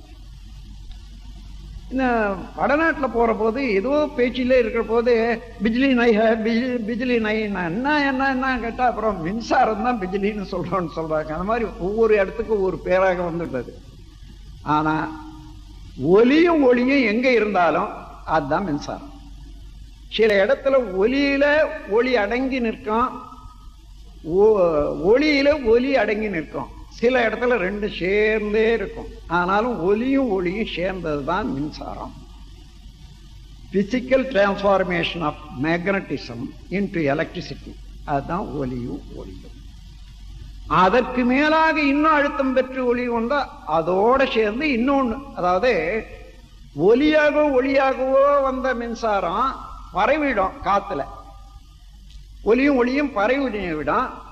ஆனா ஒரு மாஸ், அழுத்தமான மாஸ் தொடராக இருக்குமே ஆனால் தண்ணி அல்லது சாலிட், அழுத்தமான பொருளோ நீர்மயானமான பொருள்லையோ அதுவே ஒலியும் ஒளியுமாக பிறக்குமே ஆனால் அது உடனே ஓடாது. அதிலேயே சுழண்டு சுழண்டு தான் வரும். அப்படி சுழண்டு சுழண்டு வரும்போது அதனுடைய தன்மாற்றம் என்ன? சுவையும் மனம். இந்த சுவையும் மனமும் ஆகிற இடத்துல ரசாயனம்னு சொல்றோம். அப்போ அழுத்தம், ஒலி, ஒளி, சுவை, மனம், இந்த ஐந்துமே பிசிக்கல் டிரான்ஸ்பார்மேஷன் ஆஃப் மேக்னட்டிசம். இது எல்லா சயின்ஸுக்கும் நீங்க அடிப்படையாக வச்சுக்கொள்ளலாம். இதுக்கு ஒரு தனியாக ஒரு பிசிக்கல் இதை நாம் கொடுக்கவே முடியாது. ஒரு பொருள் நிலையான பொருளே அல்ல. இது விளைவு, ஒன்றோடு ஒன்று சேர்ந்து இயங்கும் போது ஏற்படக்கூடிய விளைவு தான். அந்த விளைவு தொடர்ந்து இருந்து கொண்டே இருக்கிற வரைக்கும் அது நிலைக்கும். அது இல்லாத போது அது இல்லை. அப்போ இந்த உடல்ல நடைபெறக்கூடிய நிகழ்ச்சிகள் எல்லாவற்றுக்கும் மெட்டபாலிக் ரொட்டீனுக்கு அழுத்தம், ஒளி, ஒலி, சுவை, மனம், கடைசியாக இந்த அளவில் இன்னும் இது நடக்குதுன்றதை தெரிந்து கொள்றதுக்கு மனம்னு இருக்கு பாருங்க. இந்த உயிர் சக்தி மையத்துல இருப்பு நிலையாக உள்ள அறிவு அந்த அலையின் மூலமாக உடல் மூலமாக பரவி எந்த இடத்துல அணு அடுக்கு சீர்குலைந்தாலும் அந்த மின்குறுக்கானாலும் உணர்ந்து கொள்ளுது. உணர்ந்து கொள்ளும் போது ஒரு இடத்துல மின்குறுக்கானால் அங்க பித்தெடுக்கிறது, அது துன்பமாக இருக்கிறது. இங்கதான் அறிவு மனமாக இயங்கிறத நாம் தெரிந்து கொள்ள முடியும். எனவே இப்போ முதல்ல நீங்க தெரிந்து கொள்வது இந்த உடல் முழுவதும் ஒரு மின்கலயம், அதாவது ஜீவகாந்த சக்தி டேங்க். அது மாற்றம் பெற்று இந்த மெட்டபாலிக் ரொட்டீன் எல்லாவற்றையும் நடத்திட்டு வருது. அதாவது உடல் இயக்கம், மன இயக்கம் ரெண்டுமே. உடல் இயக்கம் என்றது மெக்கானிக்கல் ஆக்ஷன், மன இயக்கம் என்றது ஒவ்வொரு பொருளையும் உணர்றது, இன்பமா துன்பமாக உணர்றது, அதை பதிவு செய்யறது, திருப்பி திருப்பி அது தானாக வெளியிடுறது, அவ்வப்போது மீண்டும் அந்த செயல் செய்ய தூண்டுவது, இவைகளெல்லாம் மன இயக்கம். இவ்வளவுக்கும் ஒரு காமன் ஃபியூல் வேணுமே, பொதுவான ஒரு இயக்க ஆற்றல் ஜீவகாந்தம். இந்த ஜீவகாந்தத்தை விட்டுவிட்டாலோ அல்லது உயிர் என்பதை மறந்து விட்டாலோ உடல்ல எந்த சயின்ஸும் முழுமை பெறாது. மருத்துவ சயின்ஸ் கூட சரி. ஆகையினால இப்ப நாம் அந்த உயிராற்றல் என்ன என்பதை தெரிந்து கொள்ள வேண்டியதா இருக்குது, ஜீவகாந்த சக்தியை ஒட்டி. அப்ப அந்த உயிர் எவ்வளவு அளவு என்றதை ரொம்ப நுண்ணிய அளவாக நாம் அந்த கணக்கு கொடுக்குறாங்க. அந்த கணக்குக்கு போனோம்னா மனமே ஃபேடாயிடும். அதாவது ஒரு பசுவினுடைய ரோமத்தை எடுத்து அதனுடைய கட்டி கனம் எவ்வளவு இருக்கோ அதே அளவு நீளம் வச்சு வெட்டி எடுத்துக்கொள்ளுங்க. ஒரு பீஸ் 1,00,000 கூறு முதல்ல போடு. அதை ஒரு துண்டு எடுத்து வச்சு மீண்டும் அதை 1,00,000 கூறு போட்டால் எந்த அளவு வால்யூம் வருமோ அதுதான் ஒரு உயிரினுடைய வால்யூம், ஒரு உயிரினுடைய பருமன் என்பதை கண்டு இருக்காங்க. அதை ஒப்புக்கொள்ள வேணுமானால் இந்த குண்டலினி யோகா என்ற உணர்வு பெற்று உயிர் உணர்வை பெற்ற பிறகு அதை அறிவினால நாம் உணர்ற பாருங்க. அந்த உயிர் ஓட்டத்தை அந்த இடத்துல நின்று நின்று நின்று நின்று அதன் பிறகுதான் அதை அனுமானிக்க முடியும். ஏனென்றால் ஒரு நுண்ணிய பொருளை அனுமானிக்கிறதுக்கு கூட ஒரு நுண்ணிய இயக்கமான நிலைத்த பேரு வேணும் மனதுக்கு. நம்ம மனம் நிக்கலையே, ஏன்னா ஓடி ஓடி ஓடி ரங்கராட்டினத்தில் இருக்கிற மாதிரி ஓடிக்கொண்டே தானே இருக்கிறது. ஆகையினால அதுக்கு ஒரு பயிற்சி செய்யற போதுதான் அதை உணர முடியும். எனவே உயிர் என்பது என்னன்றத ஒரு அனுமானத்துக்கு கொடுத்துட்டேன். அந்த உயிர் அவ்வளவு வேகமாக இயங்கி கொண்டிருக்கக்கூடிய உயிர் இந்த உடல்ல எப்படி நிலைச்சி இருக்குது இத்தனை கோடி என்று சொன்னா இங்க வரணும். விந்து செக்சுவல் வைட்டல் ஃப்ளூயிட், இது எப்பேற்பட்ட ரசாயனம் உடையது என்று யாராலையும் இதுவரையில விஞ்ஞானத்தால விளக்கவே முடியாது, விளங்கிக் கொள்ளவும் முடியாது. காரணம் என்னன்னா ஓரறிவு பொருள்ல இருந்து அதிலே இருந்து அந்த வித்து தொடர்பாக ரசாயனத்தன்மையில கூடி கூடி கூடி கூடி கூடி ஐயறிவுடைய விலங்கின வரையில பன்னெடுங்காலமாக பல லட்சம் தலைமுறைகளாக பரிணாமம் அடைந்து அங்கிருந்து மனிதனாகி மனிதனிலிருந்து இன்ன வரைக்கும் வந்ததுன்னா ஒரு உடல்ல இருக்கக்கூடிய விந்து அல்லது நாதத்துக்கு எவ்வளவு காலம் வரும்போது அருணகிரிநாதர் சொல்ற மாதிரி நாத விந்துக்கள் ஆதி நமோ நமோ, அதான் ஆதியாக இருந்த பொருள், அதுல இருந்துதான் எல்லாம் வருதுன்றத ஒரு அளவுல விளக்கியிருக்காங்க. அந்த முறையில இன்றைக்கு விஞ்ஞானிகள் அந்த விந்துவை பரிசோதனை பண்ற போது they find only 13 ingredients. அது வரைக்கும் தான் இந்த கணக்குக்கு வருது. கணக்குக்கு வர முடியாத உண்மையான ஒரு இயக்கங்கள் அந்த 13 தான் சொன்னா அதில் சேர்ந்து கலந்து ஒரு இது ஆக்கி விந்து கூட உற்பத்தி பண்ணிட முடியும். ஒரு காலம் முடியாது. ஒரு கோதுமையை கூட உற்பத்தி பண்ணவே முடியாது. ஏனென்றால் அது எத்தனை கால பரிணாமத்தினால பல தலைமுறைகளாக வந்து இன்னைக்கு ஒரு கோதுமை இருக்கு.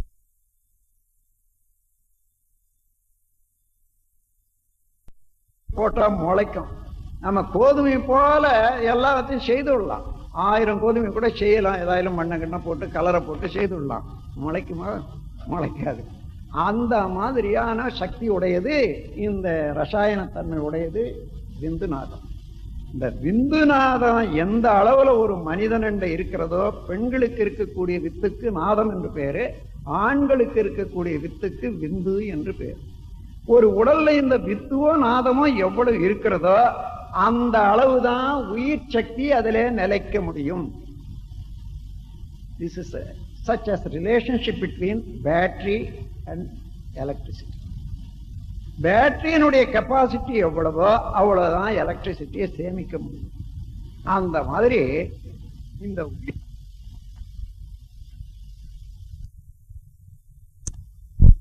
இந்த உடலுக்கு வேண்டிய ஜீவகாந்தம் வேணும்ன்றால் அதுக்கு தகுந்த ஆற்றலுடைய உயிர் சக்தி வேணுமானால் அந்த உயிர் சக்தி அந்த அளவுக்கு நிலைக்க செய்வதற்கு விந்து சக்தி வேணும் ஒரு மனிதனுக்கு. இந்த விந்து குறைஞ்சதுன்னா உயிர் சக்தி குறையும். உயிர் குறைந்தால் ஜீவகாந்தம் குறையும். ஜீவகாந்தம் குறைந்தால் உடல் இயக்கம் மன இயக்கம் இரண்டுமே குறைபடும். இதை உணர்ந்த பெரியார்கள் தான் சித்தர்கள் அந்த விந்து சக்தியை போற்றி காக்கணும் என்ற அளவுக்கு மனிதனுக்கு விழிப்பு கொடுத்தாங்க. கற்பு என்ற ஒரு நெறிய நிர்ணயம் பண்ண ஒரு பண்பாடு தமிழ்நாட்டில் தான். அந்த அடிப்படையில இன்னும் மற்ற எல்லா சாதனைகளையும் மருந்து முறையிலையும் விஞ்ஞான முறையில் அவர்கள் கொடுத்தது அந்த வித்துவை பாதுகாக்கணும். காணப்பா விந்து கட்டால் மனிதன் அல்ல என்று சொல்லிட்டாங்க.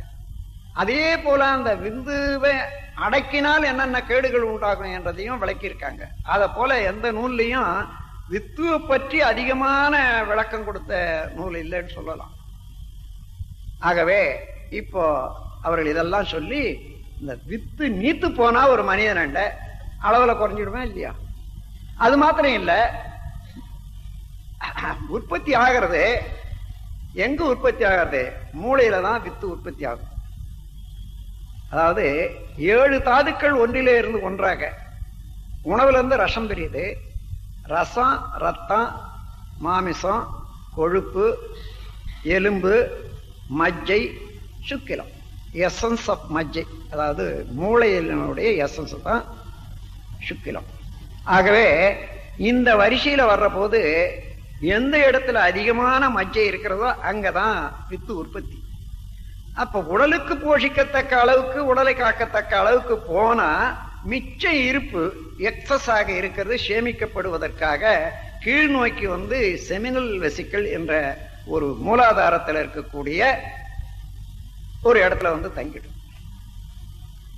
அங்கதான் ப்ரொக்ரியேஷன், அதாவது பின்னால குழந்தை பேரு இவைகளுக்கெல்லாம் கூட வெளியாகிறதுக்கு வரணும். இங்க இருக்கிறது எக்ஸஸ் தான். அது 12 வயதுக்கு மேல கொஞ்சம் கொஞ்சம் கொஞ்சமா சர்ப்ளஸ் வரும்போது அங்க சேர ஆரம்பிக்கும். இப்ப அந்த விந்து சக்தி நீத்து போனா இங்கேயும் போதிய அளவுல நிக்காது. இங்க கீழே வந்தாலும் அது லீக்கிங் டெண்டன்சில அப்நார்மல் செக்ஷுவல் இன்ஸ்டிங்க்ட் உண்டாயோ அல்லது மலம், மூத்திரம், வேர்வை முதலியவைகள்ல வேஸ்டாக போயிட்டே இருக்கும். அதனால அதை கெட்டிப்படுத்தி அளவுல அதிகரித்து அதை தூய்மையாக வைத்துக் கொள்ளணும் என்ற ஒன்றை கண்டுபிடித்து அதன் மூலமாகத்தான் உயிர் அதிகமாக நமக்கு தேவையான உயிர் சக்தி இருக்க முடியும், ஜீவகாந்த சக்தி இருக்க முடியும். அதன் மூலமாக உடல் நலம், மனவளம் காக்கலாம் என்றதை கண்டுபிடித்தவர்கள் அந்த விந்து சக்தியை அதிகரிப்பதற்கு, அதை கெட்டிப்படுத்துவதற்கு முறை கண்டாங்க. அதற்கு recycling of sexual vital fluid என்று ஆங்கிலத்தில் சொல்லலாம். அதுல வந்து விந்துவை சோர விடுதல் உடல்ல. அதுக்கு ஓஜஸ் மூச்சு என்ற பெயர் கொடுத்திருந்த போதிலும் கூட விந்துவை சோர விடுதல், அந்த பயிற்சியை வைத்துத்தான் அப்போ இன்னும் ஒரு விளக்கம் நாம காண போறோம். அந்த விளக்கம் என்னன்னா, நீங்களா எழுப்பிக் கொள்ளுங்க ஒரு 4 கேள்வி. நோய், அதாவது வலி என்பதை அனுபவிக்காத ஒரு ஜீவன் இல்லை, மனிதன் கூட. ஆனா மக்கள்ல எத்தனை பேர் வலின்னா என்னன்னு தெரியுது? தெரியுமா? தத்துவஞானி ஆகட்டும், விஞ்ஞானி ஆகட்டும், வலின்னா எப்படி வருது காரணம் சொல்ல முடியாது. வலின்னா தெரியும், ஆனா எப்படி வருதுன்றது காரணம் தெரியாது. தெரிஞ்சுக்கணும் நாம். வலி என்றால் என்ன, எப்படி உண்டாகின்றது? நோய், வியாதி என்பது எப்படி இந்த உடல்ல உண்டாகிறது? மரணம் எப்படி உண்டாகிறது? முதுமை ஏன் வருகிறது? இந்த 4ஐயும் தவிர்க்கவோ தள்ளி போடவோ முடியுமா? அப்படியானால் எப்படி? இதுதான் காயகல்ப கலையினுடைய முழு. இந்த காரணமும் தெரிஞ்சுக்கணும், அதனுடைய இயக்கம், அதனுடைய நிலையையும் தெரிஞ்சுக்கணும், அப்புறம் அதை போக்க வேண்டிய வழியும் தெரிஞ்சுக்கணும். அதுதான் காயகல்ப அறிவு, காயகல்ப கலை. இப்போ வலி எப்படி உண்டாகுதுன்னு பார்க்கணும். உடல் முழுக்க ஒரு காந்தக்களம் என்றதாக முதல்ல தெரிஞ்சுக்கணும். இப்ப இந்த உடல்ல உள்ள செல்கள் அணு அடுக்கு பெற்று சீர்மையாக இருந்தாதான் அந்த காந்த சக்தி ஓடுறதுக்கு, அதாவது தடையில்லாத ஓடிக்கொண்டே இருக்கும். இங்க அந்த அணு அடுக்கு சீர்குலைந்து விட்டால் என்ன ஆகும்? அதாவது அந்த இடத்திலேயே தேக்கம் வரும். அதாவது ஓடிக்கொண்டே இருக்கிறது தண்ணி ஒரு காவாயில, அந்த பக்கத்துல இந்தாண்ட ஒரு கொத்தி விட்டுட்டீங்கன்னு வச்சுக்கோ, அப்ப என்ன ஆகும்? அங்கேயே நின்னுடும். பின்னால் போறது சரியா போகாது, வேஸ்டா போகும். அதே போல எங்கேயாலும் அணு அடுக்கு சீர்குலைந்ததுன்னா எந்த இடத்துலையும் அது ரெண்டு காரணத்தினால சீர்குலையும். நம்முடைய செயல்னால, வெளிப்புற தாக்குதல்னால. நம்முடைய செயல்னால என்ன? உணவு, உழைப்பு, உறக்கம், உடலுறவு, எண்ணம். இந்த ஐந்தின் காரணமாக, ஐந்துல அலட்சியம் செய்வதோ அதிகமாக அனுபவிப்பதோ முரண்பாடாக அனுபவிப்பதோ என்றால் உடல்ல உள்ள அணு அடுக்குகள் சீர்குலையும். ஏன்? இப்போ பசி எடுக்குது, சாப்பிடாதியே, ஏதோ ஒரு காரணமாக சாப்பிடாத இருக்கீங்க, என்ன ஆகும்? அப்ப அலட்சியம் பண்ணிட்டீங்க. இந்த அலட்சியம் என்ன ஆகுது? அந்த உடலுக்குள்ளாக, இந்த இறப்பைக்குள்ளாக ஜீரணிக்கிறதுக்காக ஒரு அளவு hydrochloric acid, it is corrosive, அது எப்பொழுதும் தயாராக சுரப்பி சரியா இருக்கும். அந்த உணவு போட்ட உடனே அதுல இருந்து ரசம் பிரிக்கிறதுக்கு அதுதான் உதவியா இருக்கு. இப்போ நீங்க நீண்ட நேரம் கொடுக்கலன்னா அங்க சுரக்கக்கூடிய ஆசிட் என்ன ஆகும்? உணவு இருந்தா உணவை எரிக்கும், உணவு இல்லைன்னா வயிறையே எரிக்குது. அந்த சுற்றி இருக்கக்கூடிய வால்ஸ் இருக்கு பாருங்க, அதையே கொஞ்சம் கொஞ்சமா எரிக்க ஆரம்பிக்கும். அதுதான் நாளாவட்டத்துல கேஸ்ட்ரிக் ட்ரபிள், அல்சர் இதெல்லாம் உண்டாகும் அலட்சியம் பண்ணதுனால. அதே போல அதிகமா சாப்பிட்டோம்னு வச்சுங்க, ஓரளவு உணவு தான் அதை ஜீரணிச்சு அதை மாற்றி அமைக்கக்கூடிய ஆற்றல் இந்த குடலுக்கு இருக்குது, இந்த இறப்பைக்கு இருக்குது. அதுக்கு மேல போட்டா என்ன? தேக்கம் உண்டாது. தேக்கம் அதாவது 3-4 மணி நேரம் அதுக்குள்ள ஜீரணமாகணும், இல்ல 6 மணி நேரம் ஆகுதுன்னு வச்சுங்க. என்ன ஆகும்? மத்தியானம் சமைச்சிங்க, அதுல மிச்சமாயி போச்சு, அதை வச்சிட்டோம். சாயங்காலம் என்ன ஆகும்? அதே சட்டியில இருந்தா. இப்ப இந்த காலத்துல பரவாயில்ல, இங்கோ இந்த ஃப்ரிட்ஜில் வச்சுடுறாங்க, அதனால கெடாது இருக்குது. ஆனா அப்படியே வச்சா என்ன ஆகும்னா, சாயங்காலம் எடுத்து சாப்பிட்ற போது நம்ம தாய்மார்கள் முதல்ல மூந்து பார்ப்பாங்க.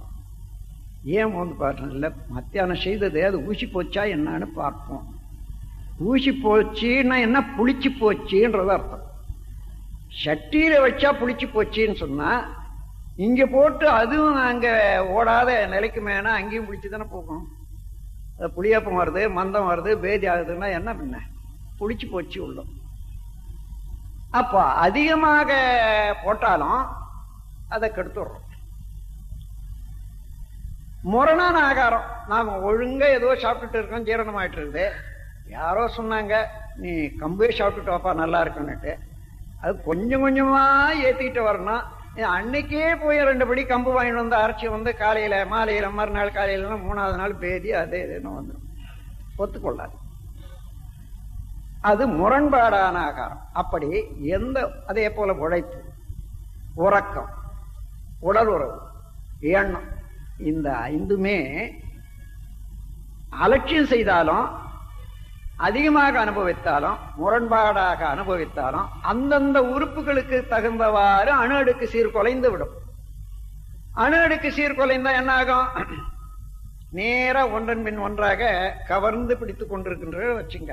சீர்குலைஞ்சதுன்னா இப்படி அப்படி அப்படி இப்படி அசைஞ்சு போச்சுன்னா ஓடிக்கொண்டே இருக்கக்கூடிய ஜீவகாந்த சக்தி அங்க தேக்கம் வருது. அந்த தேக்கமுற்ற ஜீவகாந்த சக்தியை செல்கள் எல்லாம் எப்பவும் ஜீவகாந்த சக்தி மாற்றம், பிசிக்கல் டிரான்ஸ்பார்மேஷன்ன்றது தன்னை மாற்றம் செய்வது செல்களுக்குள்ளதான் இருக்குது. அந்த செல்கள் என்ன பண்ணும்? அழுத்தமா மாற்றம், எலக்ட்ரிசிட்டியா மாற்றம், ரசாயனமா மாற்றம்.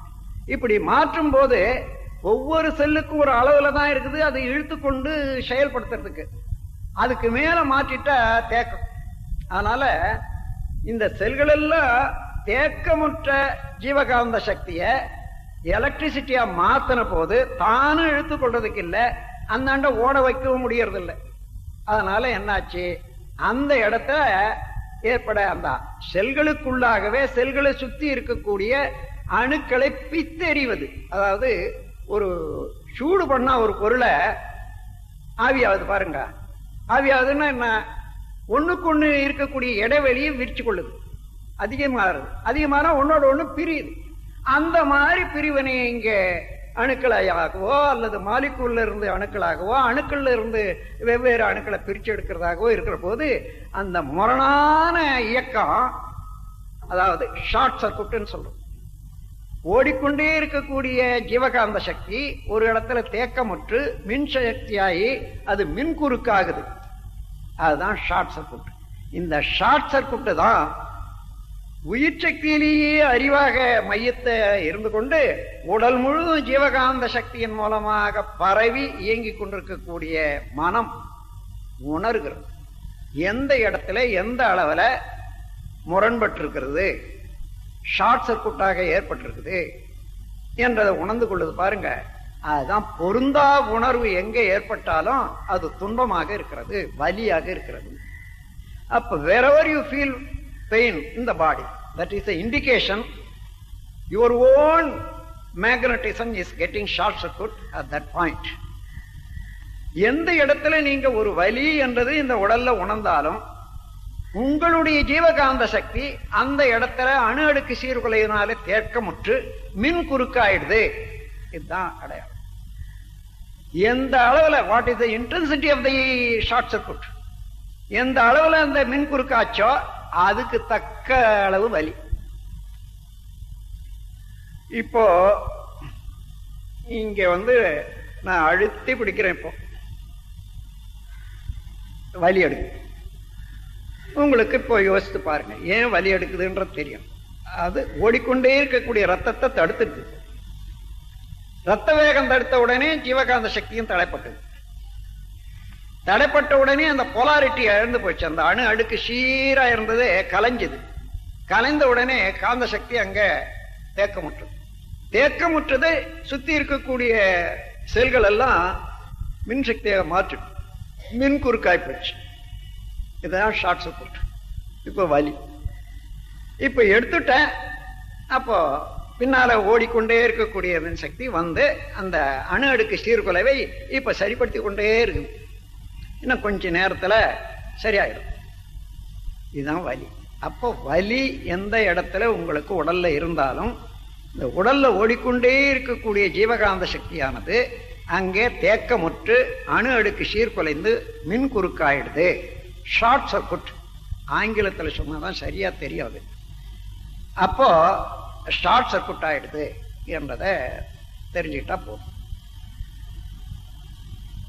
இப்போ நான் கொஞ்ச நேரம் வச்சு எடுத்துட்டேன்.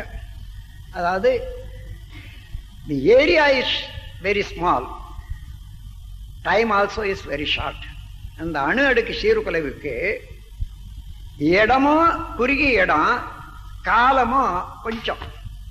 அதனால இதை வலின்னு சொல்றோம். இது அப்படியே அழுத்தி வச்சுட்டு ஒரு 4 மணி நேரம் இருக்கணும்னு வச்சுக்கோங்க. என்ன ஆகும், அந்த அணு அடுக்கு சீர்குலைவு இன்னும் விரிந்து கொண்டே இருக்கும். இந்த கை முழுவதும் வலி எடுக்கும். அப்படி எந்த அணு அடுக்கு சீர்குலைவு ஆனாலும் இடத்தால விரிந்து காலத்தால நீளுமே ஆனால் அதற்கு பேர் வியாதி, டிசீஸ். நல்ல வார்த்தை கண்டுபிடிச்சான். திஸ் இஸ் ரெண்டா பிரிச்சுடுங்க. அதை ஈஸியா ஓடலை, எங்க தடைப்பட்டது. இதுதான் டிசீஸ். அப்போ நோய் என்பது வலி என்றது ஒண்ணுதான். அதாவது ஒரு ஷார்ட்டா இருக்கிறத வலின்னு சொல்றோம். அது நீண்டு இடத்தால விரிந்து காலத்தால நீண்டா அதுக்கு வியாதி.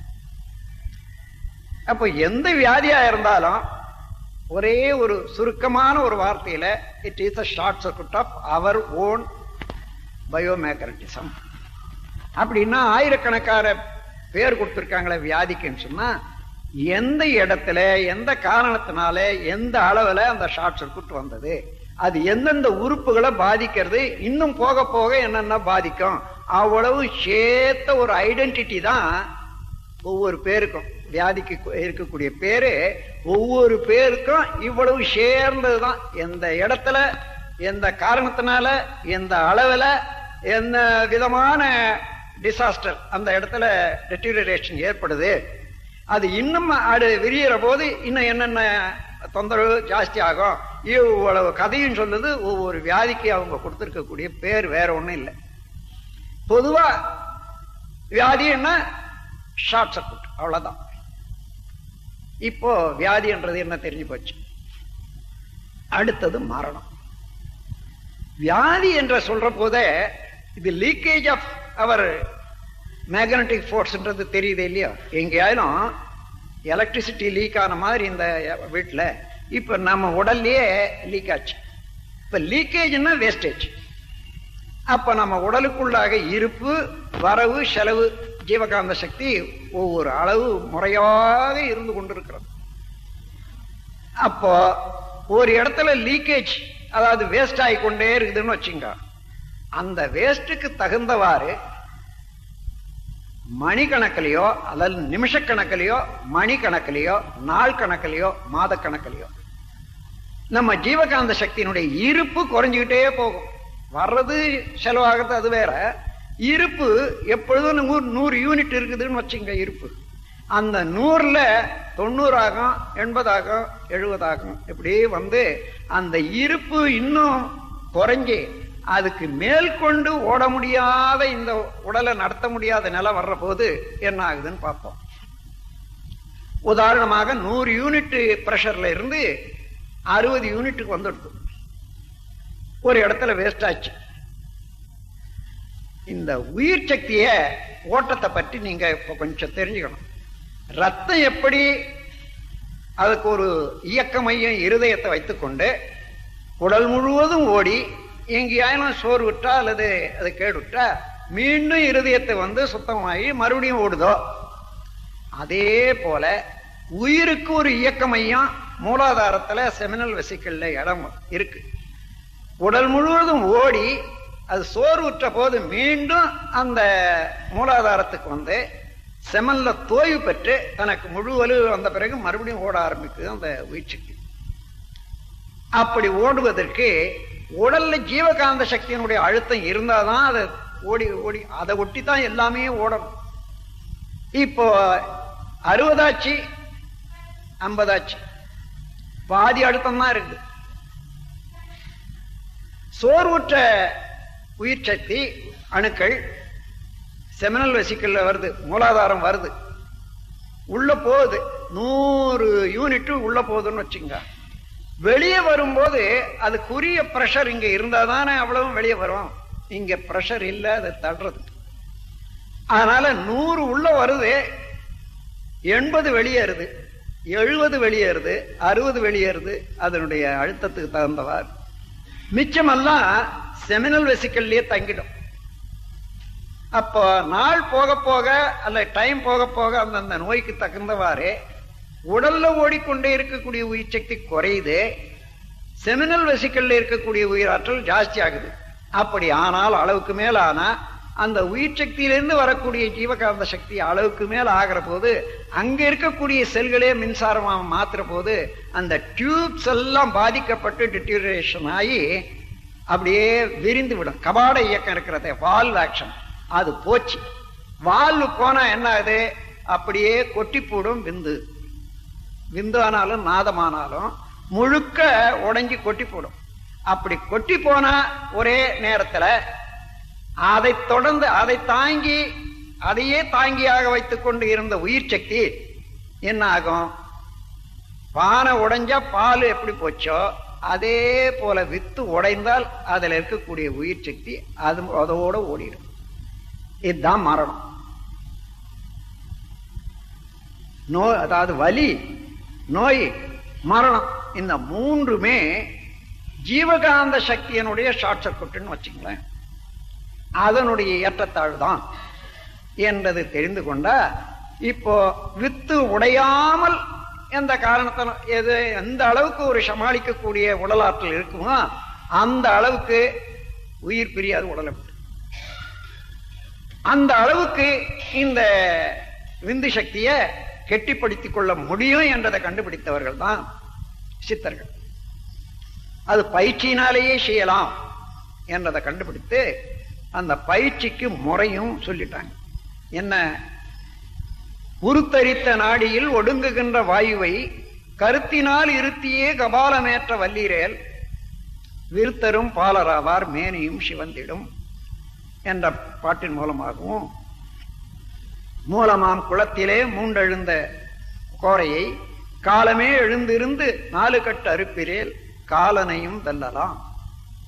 இது யோகத்துல மேல் நிலையாக உள்ள யோக முறை. விந்து சக்தியில இருந்து உயிரை எடுத்து இது மேல கொண்டு போய் மூளையிலேயே தேக்கம் வைத்து அந்த வித்துல ஒரு பகுதி உடல்ல சோற விட்டு கொண்டு எப்பொழுதும் கசியாத நிலையில கொண்டு வந்து இருப்பு அதிகமாக்கி அழுத்தம் அதிகமாக்கி கொள்ளக்கூடிய கலை இந்த காயகல்பத்துல முதல் பகுதி பயிற்சி. அதன் மூலமாக ஏதோ ஒரு நோய் வந்தது, ஏதோ அடிபட்டதுன்னு வச்சுங்க, சிலருக்கு டக்குன்னு உயிர் போடும். காரணம், அதை கூட தாங்கிக் கொள்ள முடியல, அந்த விந்து ஏற்கனவே ஓட்ட விட்டாச்சு, அதனால லேசா இருந்ததுனால உடைஞ்சு போச்சு. ஆனால் கெட்டியாக இருக்கக்கூடிய வித்து அதை விட அதிகமான பாதிப்பு ஏற்பட்டாலும் கூட சிறிது நேரம் மயங்கி கிடப்பான். அதன் பிறகு எல்லா இயக்கங்களும் உண்டாகும், சஸ்பென்ஷன் ஆஃப் லைஃப். அதன் பிறகு வந்துவிடும். அம்மாதிரி நோய் வந்தாலும் மரணத்துக்குரிய பல நிகழ்ச்சிகள் ஏற்பட்ட போதிலும் கூட அதையெல்லாம் தாங்கி அதன் பிறகு ஆயுள் நீளம் உண்டாகும் என்பதை கண்டுபிடித்தவர்கள் தான் இந்த செக்ஷுவல் வைட்டல் ஃப்ளூயிட், விந்துவை கெட்டிப்படுத்திக் கொள்ளக்கூடியது நாம் பயிற்சி ஒன்று உண்டு என்பதை கண்டுபிடிச்சாங்க. அதுக்கு ஓஜஸ் மூச்சு என்று பெயர். இந்த சித்தர்களுடைய நூல்கள்ல நீங்க எதை எடுத்து பார்த்தாலும் இந்த சாகாக்கலை என்ற காயகல்பத்தை எடுத்து சொல்லாத சித்தர்களே இல்லை. அதன் வழியே வந்தவர்கள் தான் ராமலிங்க பெருமான், இன்னும் வள்ளுவர், இவர்களெல்லாம். வள்ளுவர் குரல்ல நீங்க பாத்தீங்கன்னா அவர் நல்ல அதை விளக்குறார். கூற்றங் கொதித்தலும் கைகூடும் நோற்றலில் ஆற்றல் தலைப்பட்டவர்கள். நோற்றல்னா தவம். அந்த தவ ஆற்றலையில முழுமை பெற்றவர்கள் கூற்றம் குதித்தலும் கைகூடும். மரணமிலா பெருவாழ் வாழ்ந்திடலாம் கண்டீர் என்று வள்ளலார் பெருமான் எடுத்துரைத்ததும் அதுவே தான். அம்மாதிரி சித்தர்கள் எல்லாம் அவரவர்கள் இடத்துல ஒவ்வொரு இடத்துல அதே போல விளக்கியிருக்காங்க. வெறும் விளக்கம் இல்லை, ஏமாற்று வித்தியா இல்லை, பயிற்சி முறையோட சொல்லியிருக்காங்க. ஆனால் அந்த மொழி விளக்கம் தெரியாத போனா, அது செயல் விளக்கம் தெரியாத போனா மொழியை கொண்டு யாருமே பயிற்சி செய்ய முடியாது. அப்படியேதான் நான் கூட சித்த மருத்துவம் நான் ஒரு பெரிய மேதையினிடத்துல தான் நான் கற்றுக்கொண்டேன். ரசவாதம் என்பது அதுவே தான். எல்லா வித்தியும் தான் எனக்கு சொல்லிக் கொடுத்தாரு. ஆனா இந்த காயகல்பத்துல வரும்போதப்பா இது அறக்குறையா நாம் தெரிஞ்சு கொண்டு செய்ய முடியாது. நான் விளக்கம் இதுதான். ஆனால் செய்யக்கூடியவர்கள் யாராலும் இருப்பாங்க, அவங்கள கொண்டுதான் அந்த பிராக்டிக்கல் இதை தெரிஞ்சு கொள்ளணும் அப்படின்னு அவர் எனக்கு சொல்லி கொடுத்துட்டார். அதனால அதை அப்படியே வச்சுட்டு இருந்து ஆராய்ச்சியில போட்டுட்டே வந்தேன். அப்போ எந்தெந்த நாட்டுக்கு போறோம்னா அந்தந்த நாட்டுல என்ன அது நம்ம நாட்டில் இருந்து சித்தர்கள் முறையை அங்கங்க கொண்டு போனாங்க. ஒவ்வொரு பகுதி இந்த காயகல்பத்தில இருந்து ஒவ்வொரு பதிவும் ஒவ்வொரு இடத்துல இருக்குது. அவைகளெல்லாம் நான் கண்காணித்து பார்த்த போது சேர்த்து ஒருங்கிணைத்து நானே செய்து பார்த்தேன். அற்புதமாக இருந்ததை கண்டு நமது அன்பர்கள் சிலருக்கு ரொம்ப நாளைக்கு முன்னாடியே அதை தெரிவித்தேன். அவர்களெல்லாம் இன்னைக்கு நல்ல வெற்றி பெற்ற நல்ல உருவங்களாக இருக்காங்க. மனதாலையும் உடலாலையும் அந்த முழுமையான பலன் என்னென்ன உண்டோ அவ்வளவும் அவங்களுக்கு கிடைச்சிருக்கு. அதன் பிறகுதான் இப்போ 10 வருஷத்துக்கு முன்னதாகத்தான் இதை எல்லாருக்கும் இதை சொல்லலாம் என்ற அளவுக்கு வந்த போது இதை முறையாக பயிற்சி முறையாக்கி எல்லாருக்கும் போயிட்டு வரேன். இந்த சமுதாயத்துல குடும்பத்துல உள்ளவர்களுக்கு மிக மிக உயர்ந்த கலை இந்த காயகல்ப கலை. உலகம் முழுவதும் நான் சுத்தி வந்திருக்கேன். கணவன் மனைவி உறவுல ஏற்படக்கூடிய சங்கடம் இருக்குது, கான்ஃபிளிக்ட்ஸ் அல்லது வெறுப்புணர்ச்சி, அந்த மாதிரி 60% அதுல செக்ஷுவல் போட்டன்சி அண்ட் டிசைர், அதாவது அந்த ஆண்மை பெண்மைத்தனம், அதுல உள்ள விருப்பம், இதுல ஏற்றத்தாழ்வு வருது பாருங்க 2 பேருக்கு இடையில. அது தெரியாமலே வெவ்வேறு துறையில் அது வெறுப்புணர்ச்சியாக அந்த கான்ஃபிளிக்ட் இந்த உலகத்துல நிலவி இருக்கிறத நான் கண்டுபிடிச்சேன். இந்த காயகல்ப பயிற்சி என்ன செய்யும்னு கேட்டீங்கன்னா, அதிகமாக இருக்கக்கூடிய கிரேவிங்கும் குறைச்சிடும், பொட்டன்சியும் ஜாஸ்தி பண்ணும். அதனால சமமான ஒரு உணர்வு, ஒருவருக்கு ஒருவர் தாங்கிக் கொள்ளக்கூடிய உணர்வும் அதுல இருந்து அன்பை பாராட்டி கொள்ளக்கூடிய உணர்வும் வருவதனால குடும்பங்களுக்கு இது ஒரு ஏற்ற ஒரு நல்ல கலை. அதோடு இன்னும் சில நாடுகள்ல பொதுமக்கள் சேவைக்காக ஒரு நிறுவனங்களை அந்த காலத்திலிருந்து ஆரம்பிச்ச போது பெண்களுடைய நிறுவனங்களுக்கு கான்வென்ட் ஸ்கூல்னுட்டு வச்சாங்க பாருங்க. அதே போல மாங்ஸ் தயார் பண்ணாங்க ஆண்கள்ல சேவை செய்யறதுக்குன்னுட்டு, திருமணம் இல்லாத. ஆனா அவர்களுக்கு அந்த வயது முதிரும் காலத்துல வித்துவனுடைய அளவு அதிகரிக்கிற காலத்துல அவர்கள் படக்கூடிய தொந்தரவும் தொல்லையும் அதனால வரக்கூடிய நோய் வாய்ப்பட்டு சங்கடப்படுறதும் அது எனக்கு ரொம்ப நல்லா தெரியும். அவர்கள் எல்லாம் இந்த காயகல்ப கலை நல்ல முறையில பயின்று வந்தாங்கன்னா அந்த தொல்லைகளையே இல்லாத உடல்ல மிச்சம் உள்ள பொருள் சுவரி அவர்களுக்கு உடல் வளமாகவும் அறிவு நலமாகவும் மாறிவிடும். ஆகவே எல்லாருக்கும், குடும்பத்தாருக்கும் சரி, குடும்பத்துல இல்லாத சன்னியாசிகளுக்கும் சரி, எல்லாருக்கும் நல்ல பலன் அளிக்கக்கூடியது இந்த காயகல்ப கலை. அடுத்தது ஒரே ஒரு விளக்கம் இன்னும் நின்று போச்சு. என்னன்னா, முதுமை ஏன் வருகிறது கேள்விதான் நிக்குது. அத பதில் இது வரைக்கும் இந்த உலகத்திலேயே காணும். ஏன் மனிதன் கிழமாக மாறிடுறான்? மனிதன் மட்டும் அல்ல, உயிர் என்பது இந்த உலகத்துல தோன்றினா அதுக்கு முதுமை என்பது இருக்கிறது. கொடி வகை செடி வகைக்கு கூட ஒரு ஆயுள் உண்டு, அதற்கு மேல முதுமை போகும். அதுக்கு காரணம் இப்ப நாம் கண்டுபிடித்து விட்டோம்னா அவன் பயிற்சியில இறங்கலாம்.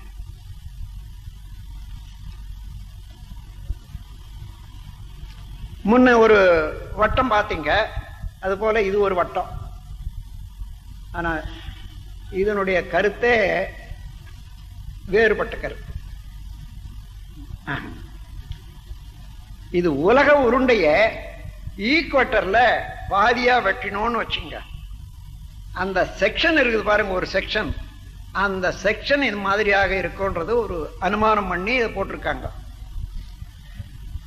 அப்படி வரும்போது இது சர்ஃபேஸ் மேல இருக்கக்கூடிய சுற்றுவட்டம் 25,000 மைல் சுற்று. இது அதுல இருந்து மையத்துக்கு வந்தீங்கன்னா இதுக்கும் இங்க ஒரு பெரிய நெருப்பு எப்போ இருக்கு. ஏன் வருது? இந்த உலகம் ஒரு நாளை ஒண்ணுக்கு ஒரு சுத்திட்டுன்னா 25,000 மைல் ஒரு நாளைக்கு அந்த வேகத்துல சுத்துது. அப்போ இங்க இருக்கக்கூடிய வேகம் இங்க இருக்காது, இன்னும் வர வர வர குறையும். ஒரு சக்கரத்தை கூட எடுத்து சொல்லிட்டே இருந்தீங்கன்னா அது நடுமையம் வர வர வர வர குறைஞ்சிட்டே போகும். there will be a point where there is no motion at all. ஒரு மையத்துல ஒரு புள்ளி வரும், அந்த இடத்துல மோஷனே இல்லாத இடம். அதே போல இங்கேயும் இங்க இருந்து வந்தீங்கன்னா இங்க இருக்கிறதும் வேகம் குறைஞ்சிக்கிட்டே வரும், இங்கேயும் குறைஞ்சது இங்கேயும் குறைஞ்சது, நடுமையத்துல வர வர வர வர வேகமே இல்லாத இடம். அந்த வேகம் இல்லாத இடத்துல என்ன நடக்கிறதுன்னு சொன்னா heavier elements and rare elements அங்க வந்து கூடிடும். லைட்டர் எலிமெண்ட்ஸ் எல்லாம் அந்த வேகம் உள்ளதுக்கு தகுந்தவாறு தான் அது அமையும். அதனால ஹெவியர் எலிமெண்ட்ஸ் இங்க இருந்து கன்ஜெஷன் ஆகிறதுனால always atomic fission is naturally continuing in the middle of the earth. உலக மையத்துல இயற்கையாகவே அணுக்களுடைய திணிவுனால அணு அழிந்து அதனால வெப்பம், மிகுதியான வெப்பம் நடுமையத்தில். இந்த வெப்பம் தான் சுற்றி இருக்கக்கூடிய மட், அதாவது மண், உலோகங்கள் இவைகளெல்லாம் குழம்பாக்கி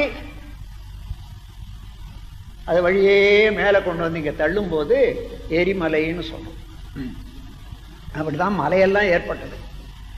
அதே இப்படி ஒரு கடலாண்ட தடுத்து போச்சுன்னு வச்சுங்க. இந்த பெட்ரோலியம் எல்லா ப்ராடக்டும் அதில் தான் உண்டாது. ஆகவே நடு மையத்தில் ஒரு நெருப்பு இருக்கிறதுன்னு அது தெரிஞ்சுக்கிட்டா போதும். அதுக்கு காரணம் கன்ஜெஷன் அண்ட் அட்டாமிக் ஃபிஷன். இதனால என்ன ஆகுது, கெட்டியான பொருள் நடுமையத்தில், அதை விட லேசானது மட் அண்ட் மெட்டல்ஸ், அதாவது மண்ணும் உலோகங்களும் அடுத்தது, அதை விட லேசானது தண்ணி, அதை விட லேசானது காற்று உலகத்தை சுத்தி இருக்கிறது. இப்படி பார்த்தீங்கன்னா இந்த ஸ்பெசிபிக் கிராவிட்டி என்று சொல்லக்கூடியதை மனதில் வைத்துட்டு பார்த்தா எது அதிகமாக அழுத்தம் இருக்குதோ அது நடுமையத்திலையும், லேசாக உள்ளது மேல மேல மேல மேல சர்ஃபேஸ்லையும் செட்டில் ஆகிருக்கிறத நீங்க நல்லா பார்த்துக்கலாம். இதுக்கு பேரு சென்ட்ரிபீட்டல் ஃபோர்ஸ்ன்னு சொல்றோம். அதாவது நடுமையத்துல கனம் அமைஞ்சு வெளிப்புறத்துல லேசான பொருள் எல்லாம் அமைந்து இருக்கிறது. இதனால மனிதன் இங்க நிக்கிறான், இங்க இந்த உலகம் சுழண்டு வருதுன்னு வச்சுக்கோ. கால் இங்க இருக்குது, தலை இங்க இருக்கு. உலகம் சுழண்டு வருது. இப்ப இங்க வந்துட்டு தான் எப்படி இருப்பான்னா இப்படிதான் இருப்பான். தலை இங்க இருக்குது, கால் இங்க இருக்கு. ஏன்? இந்த பூமையம் எந்த பொருளையும் தன்பால் அந்த அதாவது இயக்க வேகம் குறைந்த இடத்துல எங்க இருந்தாலும் அந்த மைய நோக்கி இழுக்குது. அதனால இங்க நாம இப்போ இந்தியாவில் இப்படி இருக்கோம். இந்த 12 மணி நேரம் பொறுத்த பிறகு யுஎஸ்ஏ போயிடுவோம். இங்க அப்படிதான் இருக்கும். இங்க மிடில் ஈஸ்ட்னு வச்சுங்க, இங்க ஜப்பான்னு வச்சுங்க. இங்க இருக்கவங்க இப்படிதான் இருப்பாங்க. எந்த பக்கம் நீங்க சுத்தினாலும் கால் பக்கம் நடுமையத்தை நோக்கி நிற்கும். இதை கிராவிடேஷனல் ஃபோர்ஸ்ன்னு சொல்லுவாங்க.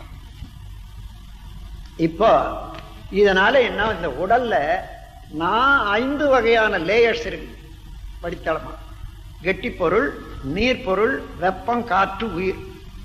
ஒண்ணை விட ஒண்ணு இந்த ஸ்பெசிபிக் கிராவிட்டின்னு சொல்லக்கூடிய தனி கனம் இருக்க. அதாவது தண்ணியும் ஒன்றுன்னு எடுத்துக்கொண்டாங்க.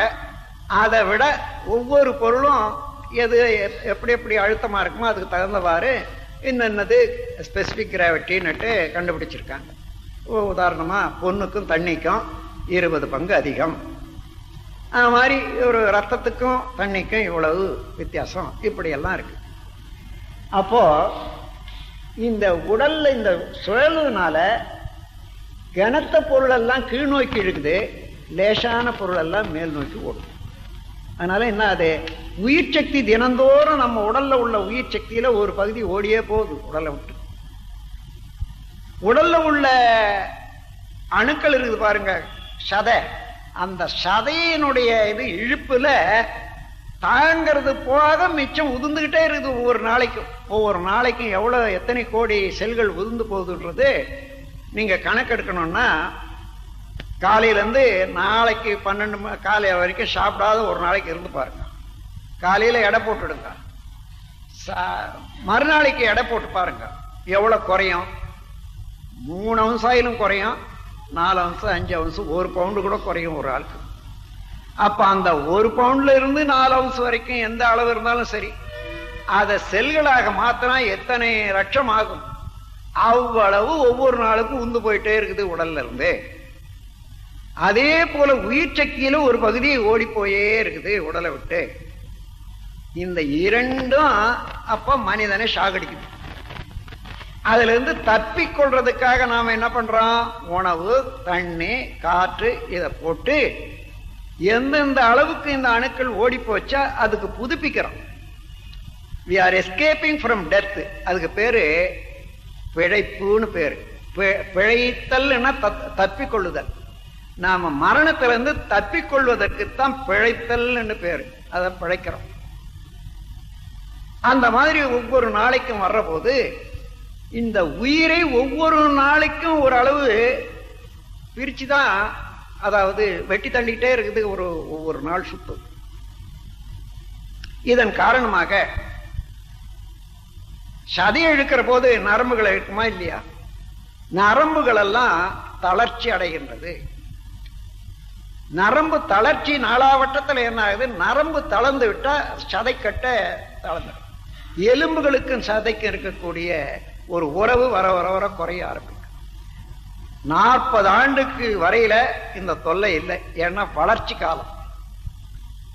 ஒவ்வொரு ஜீவனுக்கும் பரிணாமத்துல ஸ்பேன் ஆஃப் லைஃப் ஒரு ஆயுள் நீளம் இவ்வளவுதான் இருக்கு. மனிதனுக்கு 120 ஆண்டு. இந்த 120 ஆண்டுன்னு சொன்னா அதுல 1/3 எடுக்கணும். 1/3 வளர்ச்சி. எந்த ஒரு கொடி செடி வகையானாலும் சரி அதனுடைய ஆயுள் நீளத்துல 1/3 தான் வளர்ச்சி இருக்கும். அதுக்கு அடுத்த 1/3 வளர்ந்தது நிலைச்சு ஓரளவு இயங்கிக்கிட்டு இருக்கும்.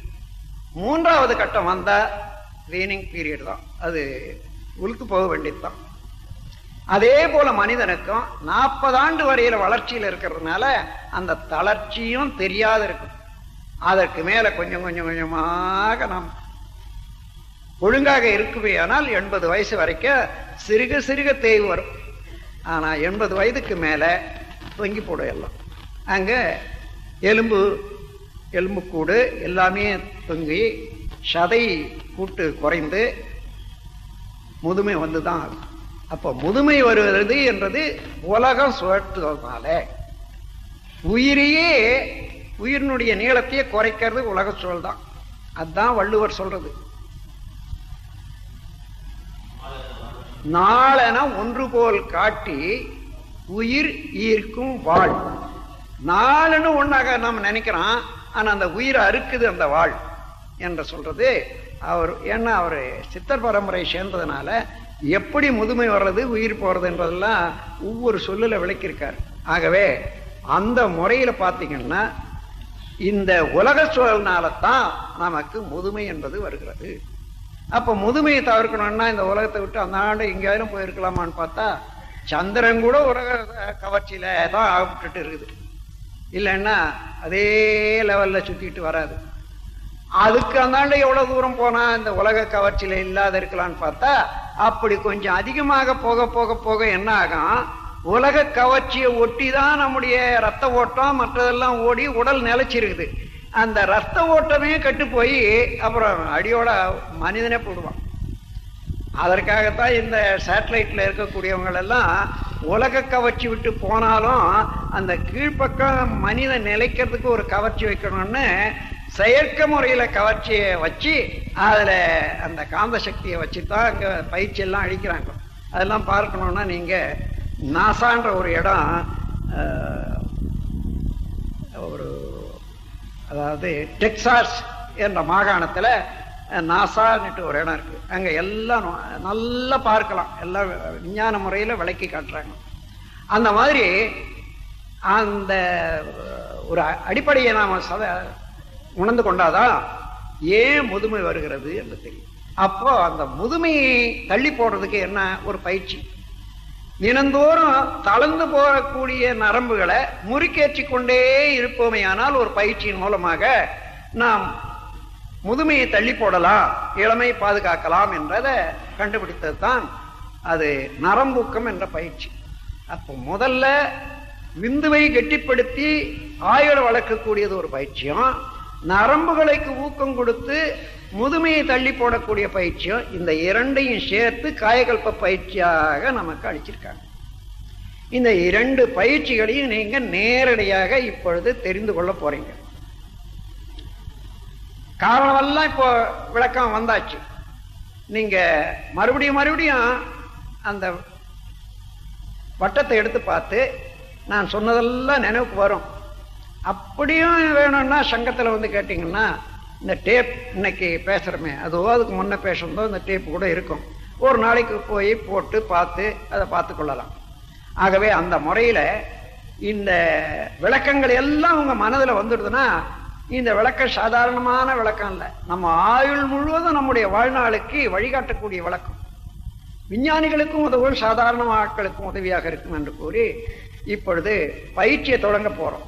அதற்கு முன்னதாக நீங்க இந்த பயிற்சியை நீங்க யாருக்கும் முழுமை பெறாத முன்னர் யாருக்கும் அறக்குறையாக கற்றுக் கொடுக்க கூடாது.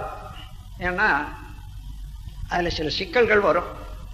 அதற்காக நாங்க கற்றுக் கொடுப்பது இல்லை என்று ஒரு உறுதிமொழியை நீங்க கொடுத்துடுங்க.